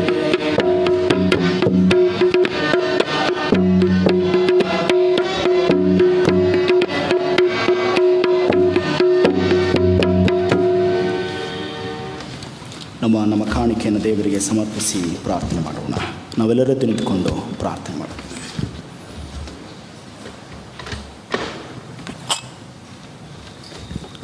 ಕರ್ತನೆ, ಈ ಒಂದು ಸಂದರ್ಭದಲ್ಲಿ ನೀನು ಕೊಟ್ಟಂತಹ ಎಲ್ಲ ಕೃಪಾಶೀರ್ವಾದಗಳನ್ನು ನಾವು ಸ್ಮರಿಸುವರಾಗಿದ್ದೇವೆ ಸ್ವಾಮಿ. ನಾವು ಬಿಕ್ಕಟ್ಟಿನಲ್ಲಿ ಸಂಘರ್ಷದಲ್ಲಿ ನಿನ್ನ ಬಳಿಗೆ ಬರುವಾಗ ನಿನ್ನ ವಾಕ್ಯ ಪ್ರಬಲವಾಗಿ ನಮ್ಮ ಸಂಗಡ ಕಾರ್ಯ ಮಾಡುವಂಥದ್ದಾಗಿದೆ. ಕರ್ತನೆ, ನಾವು ಬಳಲಿ ಸೋತು ಹೋದಾಗ, ತೊಂದರೆಯಲ್ಲಿ ಈಡಾದಾಗ ನಮ್ಮನ್ನು ರಕ್ಷಿಸಿ ನಮ್ಮನ್ನು ಕಾಪಾಡಿ ನಡೆಸುವಂಥವನು ನೀನೇ ಆಗಿದೆ. ಅದಕ್ಕಾಗಿ ನನಗೆ ಸ್ತೋತ್ರ ಸ್ವಾಮಿ. ಕರ್ತನೆ, ನೀನು ದಯಪಾಲಿಸಿದಂತಹ ಈ ಸುಂದರ ಆಲಯಕ್ಕಾಗಿ, ಆರಾಧನೆಗಾಗಿ ನಿನಗೆ ಸ್ತೋತ್ರ. ಕರ್ತನೆ, ನಾವು ಆರ್ಥಿಕವಾಗಿ ಬಿಕ್ಕಟ್ಟಿನಲ್ಲಿದ್ದಾಗಲೂ ನಿನ್ನ ಸನ್ನಿಧಾನಕ್ಕೆ ಬಂದಾಗ ನೀನು ಮಾಡಿದಂಥ ಎಲ್ಲ ಮಹೋಪಕಾರಗಳನ್ನು ಸ್ಮರಿಸಿ ನಿನಗೆ ಕಾಣಿಕೆ ಕೊಟ್ಟಿದ್ದೇವೆ. ಕರ್ತನೆ, ಕೊಟ್ಟಂಥ ಎಲ್ಲ ಕಾಣಿಕೆಗಾಗಿ ನಿನಗೆ ಸ್ತೋತ್ರ. ಈ ಕಾಣಿಕೆಗಳನ್ನು ನೀನು ಆಶೀರ್ವಾದ ಮಾಡು. ಕೊಟ್ಟಂಥ ಪ್ರತಿಯೊಂದು ಹಸ್ತಗಳನ್ನು ಬಲಪಡಿಸು, ಆಶೀರ್ವದಿಸು, ನಡೆಸು. ಕರ್ತನೆ, ಯಾರಾದರೂ ಕಷ್ಟದಲ್ಲಿ, ತೊಂದರೆಯಲ್ಲಿ, ಸಮಸ್ಯೆಯಲ್ಲಿ, ಹೋರಾಟದಲ್ಲಿ, ಕುಟುಂಬದ ಬಿಕ್ಕಟ್ಟಿನಲ್ಲಿ ಬಂದಿದ್ದರೆ ಅವರ ಮನಸ್ಸುಗಳನ್ನು ನೀನು ಮುಟ್ಟು. ಈ ಆರಾಧನೆ ನಿನ್ನ ವಾಕ್ಯ ಅವರಿಗೆ ಬಿಡುಗಡೆ ಕೊಟ್ಟಿದೆ, ಸಾಂತ್ವನ ಕೊಟ್ಟಿದೆ ಎನ್ನುವಂತಹ ಒಂದು ಬಲದಿಂದ, ನಂಬಿಕೆಯಿಂದ ಮುಂದೆ ಸಾಗುವಂತೆ ಬಲಪಡಿಸಿ ನಡೆಸು ಎಂಬುದಾಗಿ ನಮ್ಮ ಪ್ರಭು ರಕ್ಷಕನೂ ಆದಂಥ ಯೇಸು ಕ್ರಿಸ್ತನ ಮೂಲಕ ದೀನತೆಯಿಂದ ಪ್ರಾರ್ಥಿಸಿ ಬೇಡಿ ಹೊಂದಿದ್ದೇವೆ. ಆಮೆನ್. ನಾವೆಲ್ಲರೊಟ್ಟಾಗಿ ಯೇಸು ಸ್ವಾಮಿಯವರು ಕಲಿಸಿಕೊಟ್ಟ ಪ್ರಾರ್ಥನೆ ಅರಿಕೆ ಮಾಡೋಣ. ಪರಲೋಕದಲ್ಲಿರುವ ನಮ್ಮ ತಂದೆ, ನನ್ನ ನಾಮವು ಪರಿಶುದ್ಧವೆನಿಸಲ್ಪಡಲಿ, ನನ್ನ ರಾಜ್ಯವು ಬರಲಿ, ನನ್ನ ಚಿತ್ತವು ಪರಲೋಕದ ನೆರವೇರು ಪ್ರಕಾರ ಭೂಲೋಕದ ನೆರವೇರಲಿ. ನಮ್ಮ ಅನುದಿನದ ಆಹಾರವನ್ನು ಪಾಲಿಸು. ನಮಗೆ ತಪ್ಪು ಮಾಡೋದು ನಾವು ಕ್ಷಮಿಸದಂತೆ ನಮ್ಮ ತಪ್ಪುಗಳನ್ನು ಕ್ಷಮಿಸು. ನಮ್ಮನ್ನು ಶೋಧನೆಗೆ ಸೇರಿಸಿದ ಕೇಡನ್ನು ತಪ್ಪಿಸು. ಯಾಕಂದರೆ ರಾಜ್ಯವು ಬಲವು ಮಮ್ಮಿಸಿದ ಕಲೆನವೇ ಸ್ವಾಮಿ. ಆಮೇನ್. ನಾವು ಕೊನೆಯದಾಗಿ ಹಾಡುವ ಸಂಗೀತದಲ್ಲಿ 147ನೇ ಸಂಗೀತವನ್ನು ಹಾಡೋಣ. ಶುದ್ಧ ದಿವ್ಯ ಗ್ರಂಥವೇ ನನ್ನ ಶ್ರೇಷ್ಠ ದ್ರವ್ಯವೇ. 1ನೇ ಚರಣ ಮತ್ತು 4ನೆಯ ಚರಣವನ್ನು ಹಾಡೋಣ. 1 ಮತ್ತು 4ನೆಯ ಚರಣ.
ದೇವರ ಆಶೀರ್ವಾದವನ್ನು ಹೊಂದಿಕೊಳ್ಳ್ರಿ.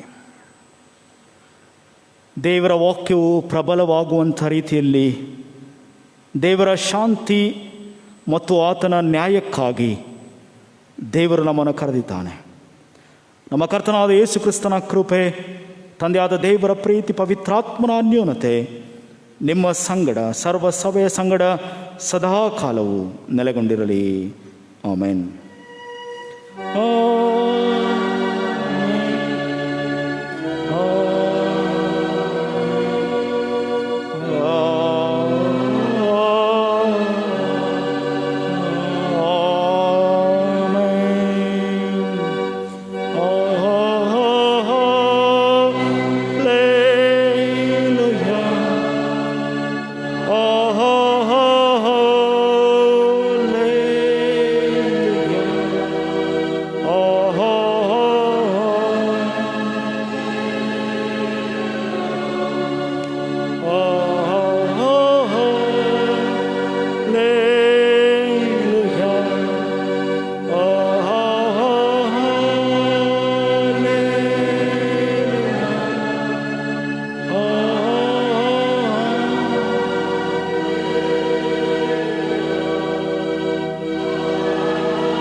ನಿಮ್ಮೆಲ್ಲರಿಗೆ ಭಾನುವಾರದ ವಂದನೆಗಳು. ನಿಮ್ಮೆಲ್ಲರನ್ನು ಪ್ರೀತಿಯಿಂದ ವಂದಿಸ್ತೇನೆ. ಶಾಲೋಮ್. ದಯಮಾಡಿ ಸಾಮಾಜಿಕ ಅಂತರದಿಂದ ಹೊರಗೆ ಹೋಗುವಂತೆ ಕೇಳಿಕೊಳ್ತೇನೆ.